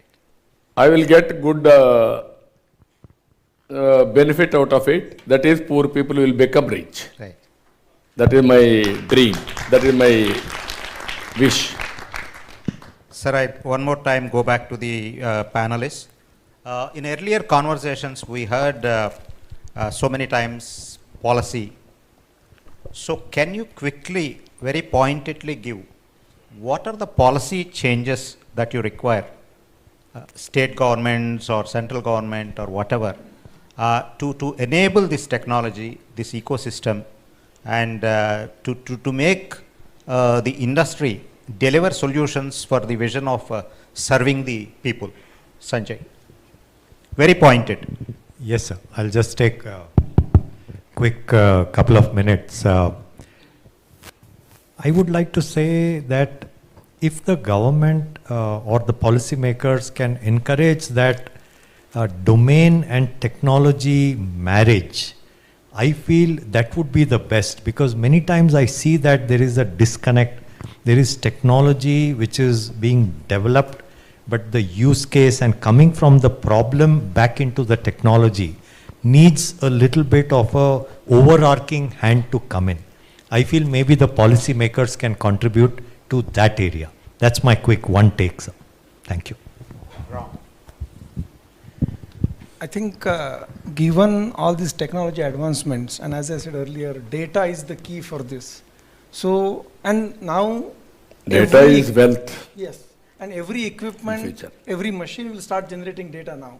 So, and for us to use these tools like ChatGPT or AI or other, it's very important to have a data interoperability policy addressed very clearly. Then the amount of data which gets generated, we'll be able to really harness and use it for all the citizens of India. Yeah. So Sridhar, earlier you were talking about a PPP project, how artificial intelligence can... Absolutely, sir. So there are these ambitious projects certain state governments are doing. Our startup is actually doing one of those projects where we are mapping all of the Aadhars of a family and then rolling out schemes and benefits for the government for the right well-deserving persons or their families through that bit of it. There's a lot of data mismatch. A lot of times people don't put the right spellings, right sequence of surnames. Starting from that, as simple as that. One person would actually update their address, the other person would not in the same family. So we are using extensively AI. We have done more than 2.5 crore records processing, and we have got the big bunch of services rolled out. I personally feel, but on the other side of it, in terms of policy, there is more needed because the newer generation, younger generation is much more open to give their data against the benefits. So if we can do a better job in terms of privacy, because the word is very loosely used multiple times in terms of privacy, but exactly what does it mean when you give your data? Like there are definitely amendments with say 16-digit numbers that we give away for ID card where certain numbers are masked. But there is more to it. How do we really make that secure? There is more transparency right now coming with Aadhaar, but again, there will be more requirements that will come up when it comes to AI. Similarly for blockchain, similarly for cryptos. I mean, like there are policies where rather than putting a ban or the regulation, what we ideally require is a functional mechanics where we can compete with global players where other people are taking advantage. I feel like there would be opinion for a lot of people that crypto bubble has bursted, but again, practically there will be centralized and decentralized, both economies that will work together. We'll see new type of challenges coming out. So we need policies around that where we can compete, and like example, USDT is a currency which is stably like sustaining against US dollars. While the digital rupee comes out tomorrow, how do we really ensure that we are not again stuck in the same forex exchange value proposition? Because there is a new opportunity today where we can actually increase the value of our own digital rupee. And can we do something around policies where that dominance can be achieved? Like there is a hard reset with digital currencies coming in. Can we do something around those by policies? Like I think that's where there is a lot of scope. Shriram. So, sir, where I would see that we need to think about from a policy and technology coming from perspective. I was just reading newspaper a few days back, and we were saying that that also Mohandas Pai a few days back was saying there is tax terrorism which is happening, and we get to see that day before yesterday's newspaper that 243 new crorepati coming in because of HUL. Now, if you see from that perspective, even every year we get in more than 100 crorepati in Ernst & Young and so on and so forth, that kind of company. We get to know so we are getting in details about people who are earning money, who are whatnot. So the policy needs to come in from a perspective that if you are investing this money for the social good, if you are investing this money in creating new jobs, what kind of incentives will come? Because the biggest threat that I see is now, if you see the number of millionaires which is increasing in India is exponentially increasing in China. And we are actually now, we have got a better opportunity. Rather, I would say the God has given us an opportunity to dominate the world, because we are being blessed with the biggest number of population. So if this money is being utilized for creating of jobs, enhancing skills, how policy can help them in not getting taxed, giving them better opportunities, so that more and more it's a good segment of this money is being used for the better world and creating of the society. See, at the end of the day, we all should agree that we are actually product of the society from where we came in. And there is no better society than the Indian society that has given the world too much over the last few thousands of years. So that is where we need to think in that how policy can be used to encourage people who have the might today to do better for the society. Yeah. Thank you. Satish. Quickly, I'll come from a different angle altogether, is that deep technology and policy decision. Our take will be that the cyber crime that happens in the logistics spheres, especially where you bring down a large corporate organization running with technology and suddenly someone hacks your system and your whole world comes to an end. Now, if someone is doing that, what is that the policy or the lawmakers can do in terms of the real sort of it, because it's bringing you complete disruption. I think that's one clear policy that I would look at globally as well as within the country, because today if you hack a system and you can threaten them or you can do whatever it is, and then you come to a situation of a negotiation table. So this is worse than terrorism in a different way, and it has brought down not one company, but it's brought down several things, and we are spending millions of dollars only to see who's hacking me from which part of the world, just to see whether Maersk got hacked, or last week I was in one of the pharma companies. All servers were hacked. Now, it's just that the other guy who's hacking it doesn't have a fear on what is going to happen if he hacks it, it becomes. I think that is where, as deep technologies come in, we need to look at clearly a policy on the cyber crimes as well. Thank you. Anyone from audience? Yeah, hello. Yeah, greetings to all panelists and Chandrababu. Can you be louder, please? Yeah, greetings to all panelists and Chandrababu sir. My name is Tushar. I am a senior research scientist at AI Center of Excellence for Reliance Research. Sir, my question and the proposal in terms of technology specific is related to especially the computation kernels. Anything we do with AI requires these computation kernels. Specifically, currently we use GPUs to solve the AI problems, but in a very sooner future we will use qubits. I want to propose that every API call for these computational servers should be made on Indian soil rather than US or China. Currently, which is not the case, and tomorrow, like a world war situation, we face the pandemic, more of an economic war like situation, and we will not be able to access those resources when the nation would need it most. So on a policy level, I want to know your views, and if you feel that this be as a strong proposal that we have a computation servers hosted in the nation and have access to every undergrad student, startup, and other enthusiasts in a democratized way. Can you elaborate further? What do you mean exactly? I'm able to follow. Yes, sir. So the servers we need to have in our own nation. Yeah. Yeah, that is the. That is where warehousing, all these things, data, clouds, all these things. Yes, sir. Yeah, that is where we have to bring a good policy and secured policy. Now people don't have any belief on existing policies. That's why people are keeping all the data outside the country. That is the biggest challenge. So we have to bring conducive policies. That is also very important. I am in favor of that. All data, India can host it. We are capable. Even foreign countries can host data here. Then so much of benefit also for us. I am in favor of it. Thank you, sir. All these policies, what I'm saying sometimes, all our ideas may not reach top people, policymakers.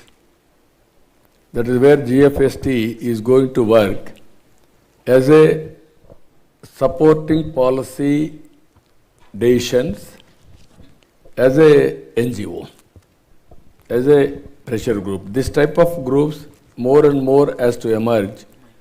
It will become lobbyist also, or creating policies also, giving ideas, everything will happen.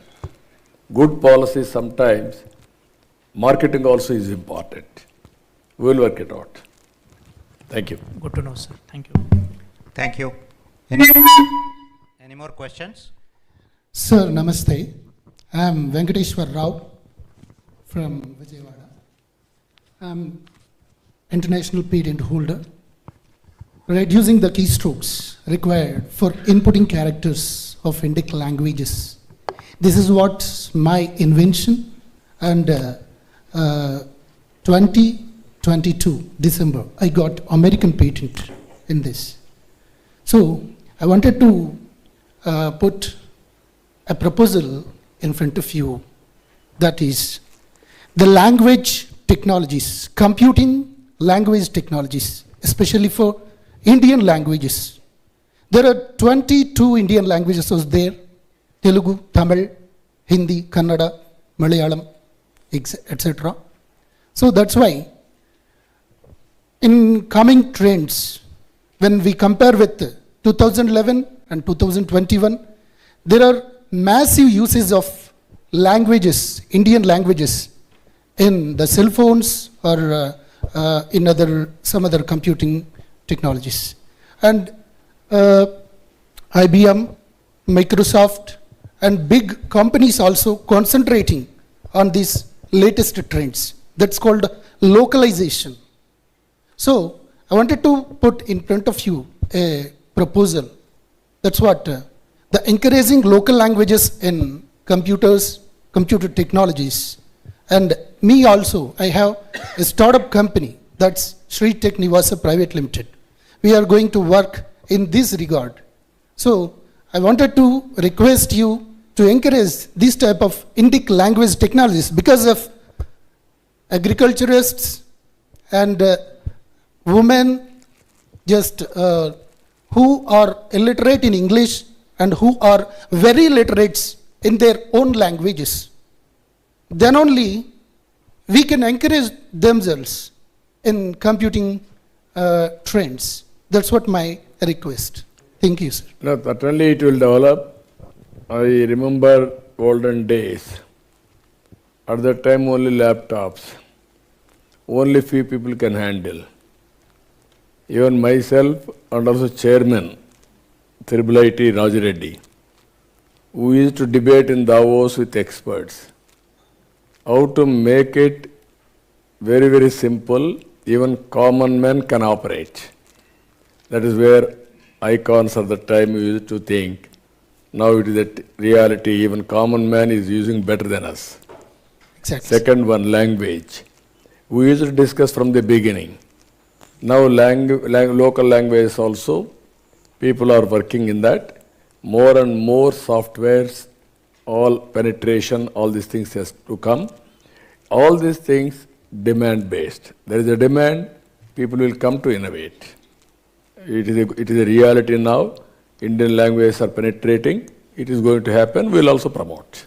Thank there you. is a lot of difference between 2011 and 2021 in uses. No, another 5 years you will see so much of difference again.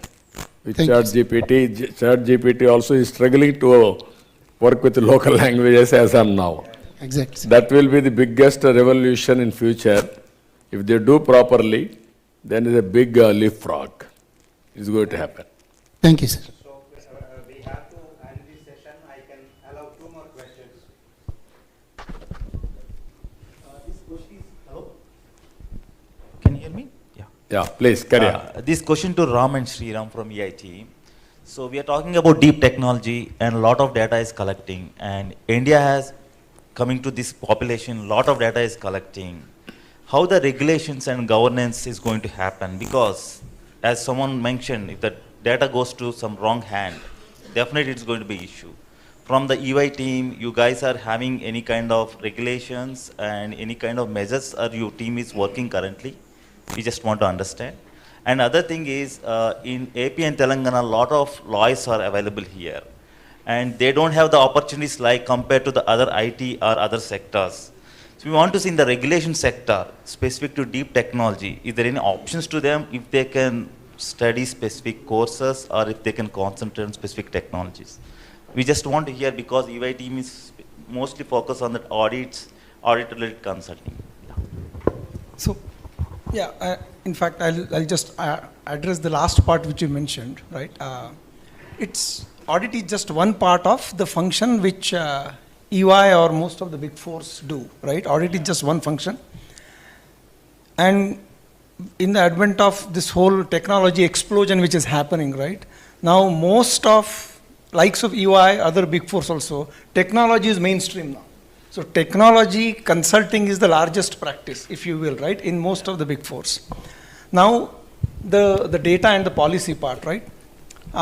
As a part of the government sector or a vertical, right, within EY, we work very closely with the Ministry of Information Technology, right? And that's where I was referring earlier to the data-related policy. Because going forward, the data generation, the sources itself is going to explode.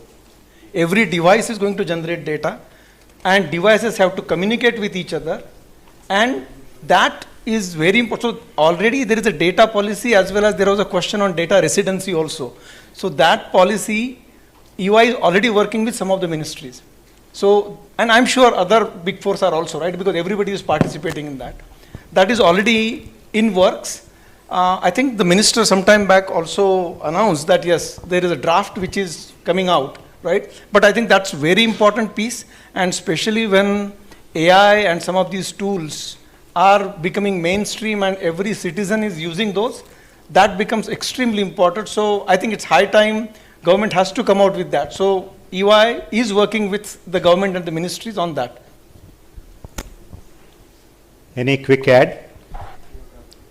No, I just wanted to say, like, you know, that with reference to EY, when even we are working with quite a lot of different government agencies, the first thing that we look at is the data. So, like, for example, I was being asked to work on give inputs for creating startup policy in one of the states, and in that particular state, it is one state wherein it's one of the most highly, joblessness is there. In that index, it's very high. And wherein when we wrote the policy, especially keeping that in mind, we kept in mind that, that the companies, the startups or the companies which are specially working in the skill sector should be given some more advantage than somebody else, keeping that thing into the mind. So it might sound very simple, but if you are getting in more and more skill development companies, then in that case you are creating that skill deficit, you're closing that skill deficit which was there. So from that perspective, so whichever sector it is, wherever we are working in, we first go and see what kind of data we have, what it is, and how it really takes us to leapfrog. Leapfrog is an older version. Rather, we think about Volpalt, that what can be done in a bigger sense, or what are the best technologies, or what are the best things that the best countries are doing that we can bring in, and it is being done in a very systematic fashion, wherein it's a step-by-step growth which can happen over a period of year, and data of monitoring of that growth is also being monitored at all places. So keeping right from policy creation, policy governance, and the procedures of following them, everything is monitored, wherein we keep data inside, that bringing that, creation, monitoring, everything, we keep data into focus while doing that. Thank you. I want to acknowledge CBN sir. I started my career with Center for Good Governance, which is started by you with the DFID UK related funding. I'm very much happy to say that in 2005 itself, we started as an AP government with whatever the technology we used to capture and whatever the governance reforms were happening in that one. And just I want to acknowledge it. Thank you. Thank you. Very Thank nice. you. Thank you. Thank you very much. I have a few more questions, but they are very technical. What I can do is the panelists are going to be here for a tea session. Then either I can ask them on your behalf or you can interact with them. But there is one final question which I would like to put it to CBN sir. This is from Mr. Chowdhury from NippleNet Solutions. No, you are not giving women any question. She is raising hand. Yeah. Sir, this creating... Gender biased. Making... You are gender biased. Yeah, please go ahead. I'm sorry. Question is, we've seen what wonderful leadership could do to a state or a country, or how it has impacted all our lives being here. So I wanted to ask you, what important piece of advice would you give for all the leaders who are driving this technology forward? No, what I am saying, from the beginning, I am a strong believer in technology and leadership. Everything is possible. You want to achieve anything in life, have a focus, have your own vision. To achieve that vision, you work very hard. 20 years back or 25 years back, I used to have hoardings, dare to dream, strive to achieve. That was my slogan at that time. Now, because of all these things, some takers, people like you, even sometimes I am worried, people are not coming to politics. I am thinking you are all selfish. You are all earning more comfortable lives. Thereby, quality of politics is deteriorating.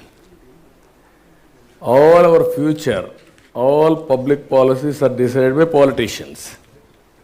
If there is a quality of public policy, there is a transformation of the society, overall transformation. This is where we have to work it out, continuous way, how to bring better quality. If I didn't have this opportunity as a politician, I should not have been done these policies, IT, all these things, Hyderabad or IT or BT or pharma, all these things. This type of transformation is not possible. Ultimate, a leader in public life is important. Strong leader in the country's future is transformed, or state, or a company, or a family. This is my strong belief.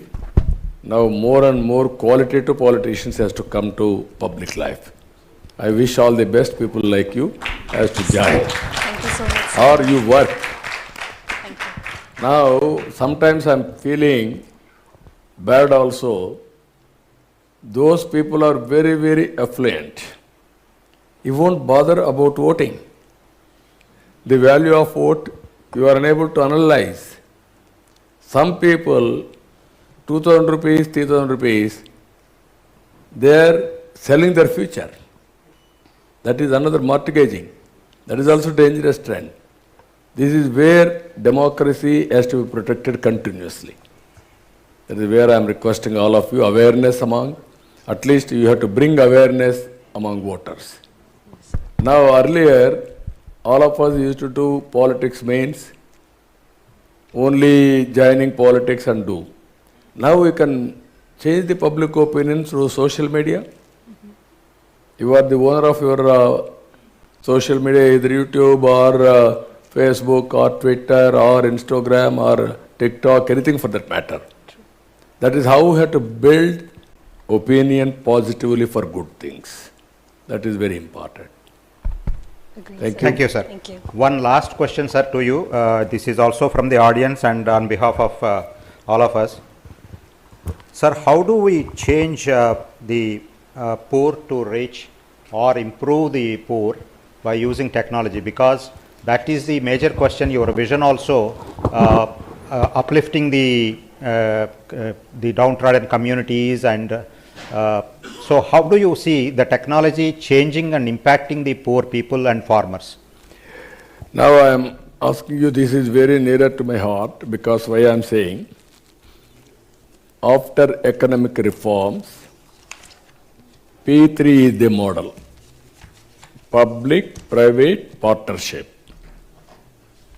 Now I am proposing P4 model as a futuristic. What is futuristic? People, public means government, private agencies and partnership. If you can make this arrangement, as on today there is CSR, corporate social responsibility, you are all educated, some of you, most of you I can say, you born in a small family just like me, but we got an opportunity. You are masterized step by step with management techniques and leadership qualities. You are having that management bandwidth, and also you are having some resources. This is where this policy I am thinking everybody can adopt some families. 5 families, 10 families, basing on your capacity and bandwidth. Then automatically governments will be a facilitator. What all government is giving will give the beneficiaries. You also mentor him, just like what Sanjay is doing. You can mentor them. Then you can hand-holding. Continuously you can create WhatsApp groups, 50 persons or 20 persons. Then they will ask any decisions from you, suggestions. You can give real time. Then you can prepare by using ChatGPT, vision for that family, how many human resource, natural resource, human resource is having, any children, 10th class or intermediate, how to educate him, guide him to have better education, then their skills, what are all the skills they are having, suitable to their activity is there, or have some modification of skills, improvement of skills. Same person, if you see one example, same illiterate man will get a job in the village. He will get 200 rupees a day.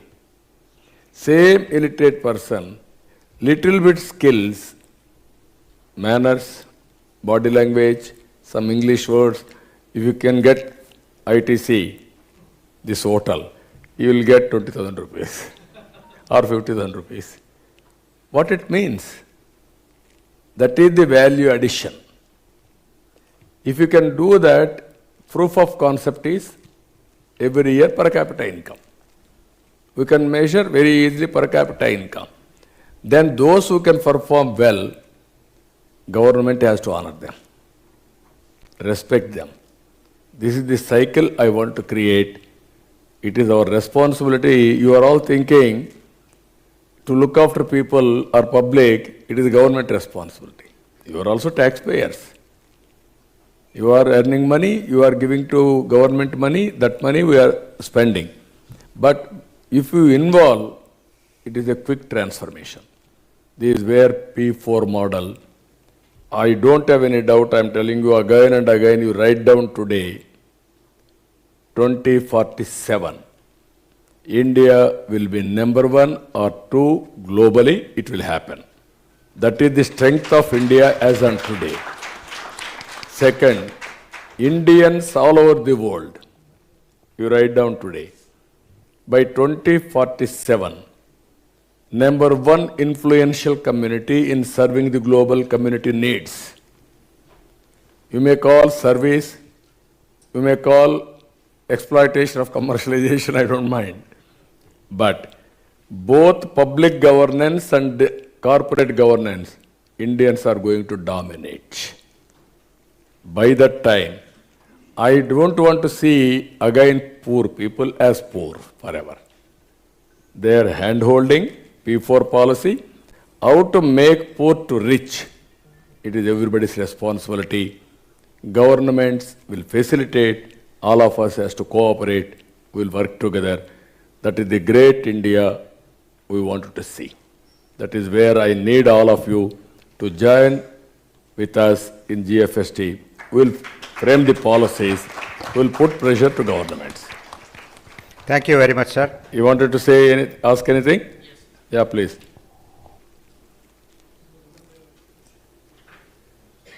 Okay, sir. So myself, Sharat Mutyala. So I have 2 questions here just related to the technology. The first question is that With the rapid increase, yeah, thank you. So with the rapid increase of this kind of technologies like robotics and data commercialization and all, most of the people are losing their jobs as of now. So we are seeing that. Definitely we cannot stop the technology as we have discussed, so but we have to equip the next generation students or the people with the kind of technology to operate, and we should be in a position to operate them. So how to handle this kind of situation, as we are talking about the people to so uplift their living standards. So on one side, if they are losing the jobs, how to handle this kind of situation? So with every adoption of the technology, this may happen. This is one. And second thing is that how we can also use this kind of deep technology in this kind of taxation system, because most of the MSMEs are facing the tax issues and individuals are facing the tax issues. As you have rightly mentioned, sir, that we are the taxpayers has to take the responsibility of this, and so directly or indirectly paying a lot of taxes and owning the ownership is also one challenge. So how the deep technology can be the like one use case is the tax. So how that will help the MSME sector to grow further, and how to handle with the capacity building of the next generations to handle with the technology to sustain in the job market. These are two questions. Yeah, you're right. Only regarding to taxation. It is a continuous process how to promote MSMEs, that we have to continuously do that, how to transfer that benefit. It all public policies again. The only the way we have to put pressure and lobbying to governments to listen our request, that can be done. Second one is jobs. People are thinking IT will remove jobs. How to create wealth? There are conflicts again. Creating wealth, you need IT. Having jobs, again, you don't want IT. What I wanted to emphasize all of you, creating wealth, create more and more jobs also. IT is only enabler for creating jobs. I told you just now, GPT will transform, it is beginning. Every family, if you prepare a vision document for GPT, India will become a global supplier for services and also goods, either physical or virtual. You can imagine the opportunities. Thanks to Europe, thanks to Japan, thanks to China, countries aging, they need our services now. Either doctors or nurses or some other services, so many things. You make use of all these opportunities. Be a global citizen, outlook, integrate with the global economy, and exploit services or goods for the global community. That is our vision. It is possible. That is where demographic management, if we do, after 100 years before we are all slaves, next 100 years independence, we will be the leaders, number one leaders for globally to serve the global community. That is going to happen.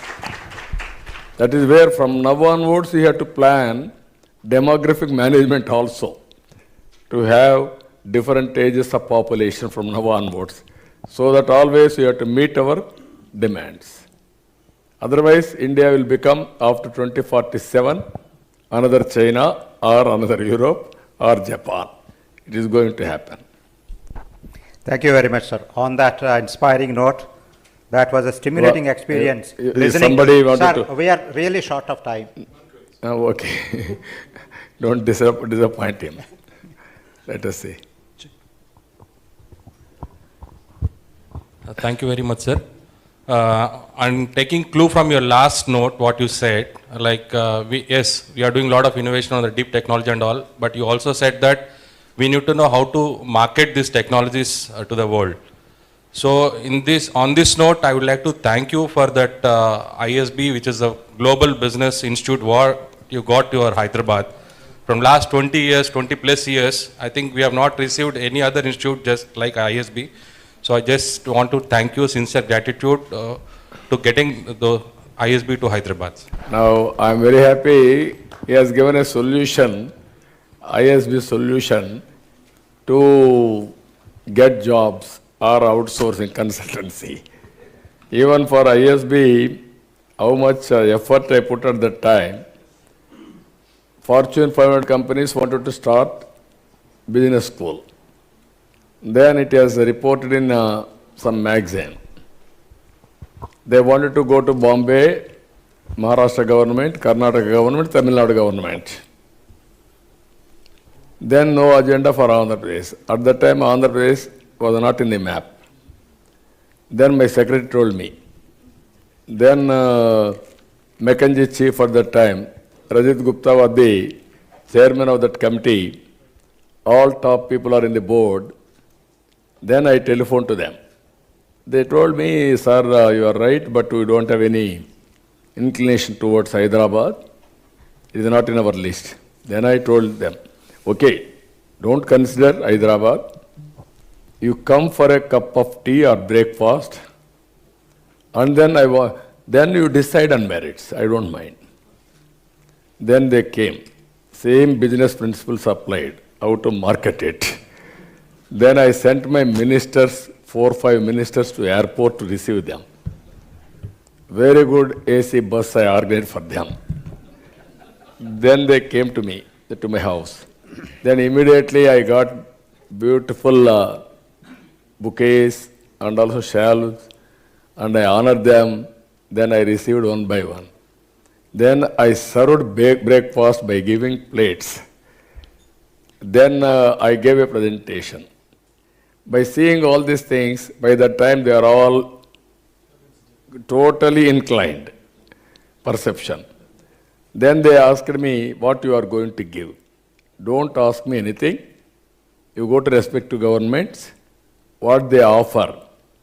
You make it +1, send it to me, I will accept it. They went to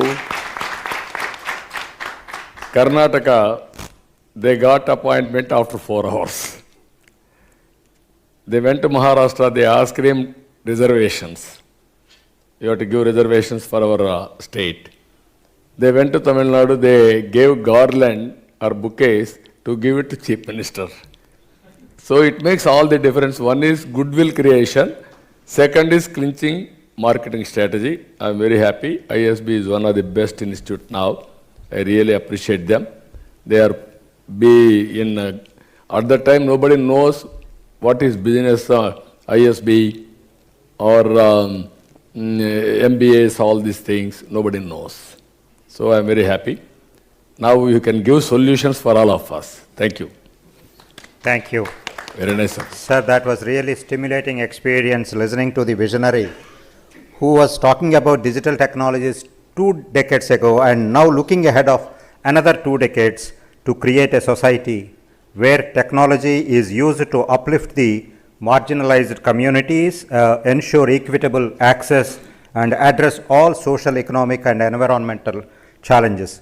As always, sir, it was a very inspiring session. We are really fortunate to have you with us, and thank you so much for sparing time and sharing your thoughts. A big round of applause, please. Before I announce the formality of giving mementos to the panelists and to the chief guest, I request Sri S.P. Thakkar sir to come over onto the dais and say a few words.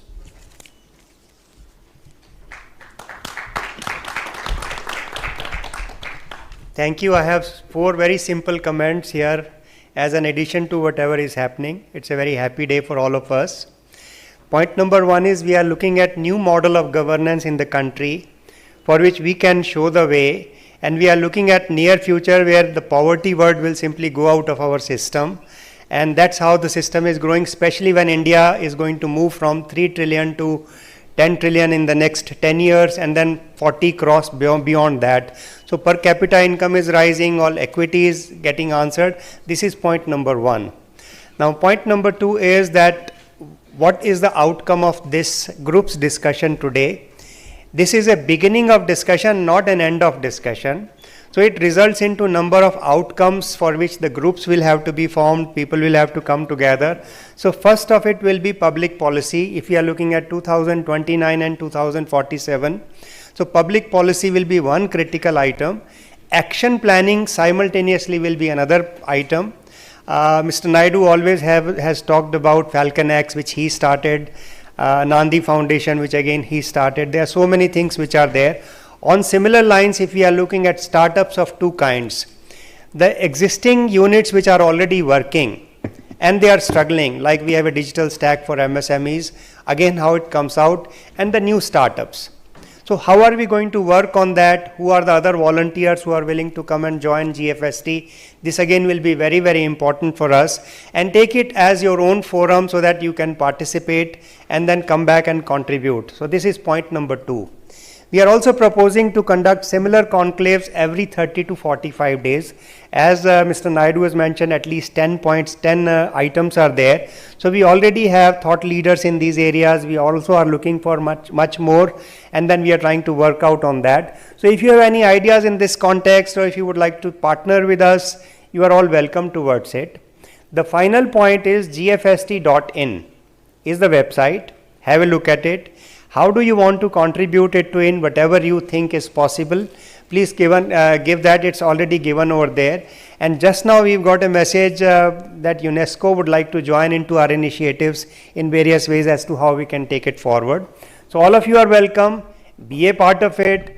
Tell your friends and all other people who can play some kind of a role, and let us take this forward. I remember when we discussed about formation of GFST, we were looking at something, our own World Economic Forum kind of a body, because World Economic Forum refused to come to India, though they have partnership with CII, but they refused to come to India.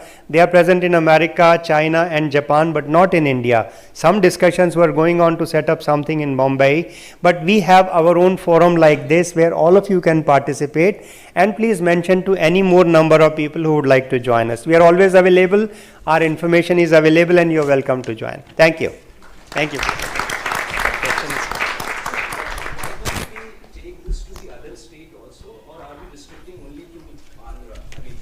No, India at 800 for Indians, and every state is welcome. Like we have a member here who is participating in 10 states. So Telugu is one thing, but all other states also are welcome for that. It's open in every possible. And as the name says, it's a global forum, so there is no regional limitations. Thank you very much, Thakkar sir. Now I request Sri Chandrababu Naidu garu to give mementos to all the panelists who contributed to this forum. So firstly to Mr. Sanjay Jasrani.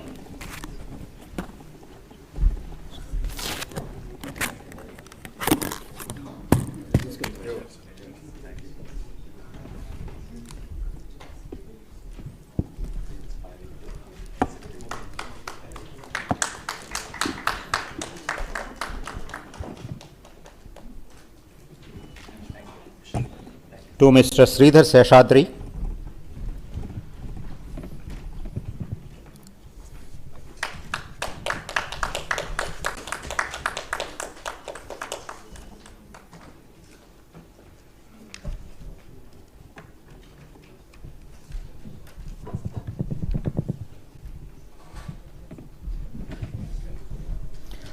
Next to Satish Lakaraju.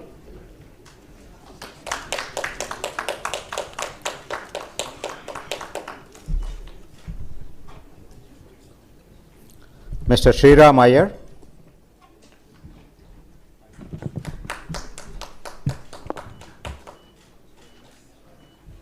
And Ram Deshpande.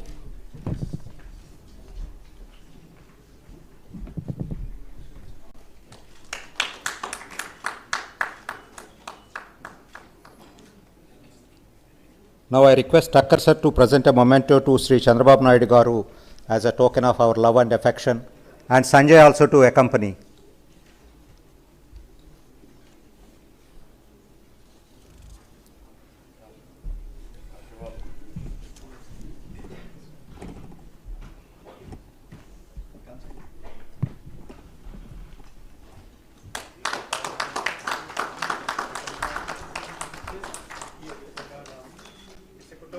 Kutumbrao garu,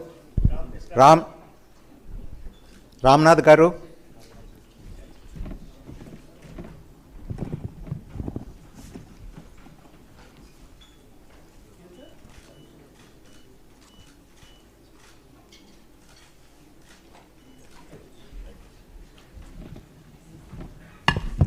Thank you so much, sir. So that brings to the end of the first edition of seminar in our series. We extend our heartfelt thanks for gracing this occasion to Chandrababu Naidu Garu and all the expert panelists, and also the volunteers and India Next for their hard work in putting together the conference. We have a tea break. I request all the participants to have their tea and snacks.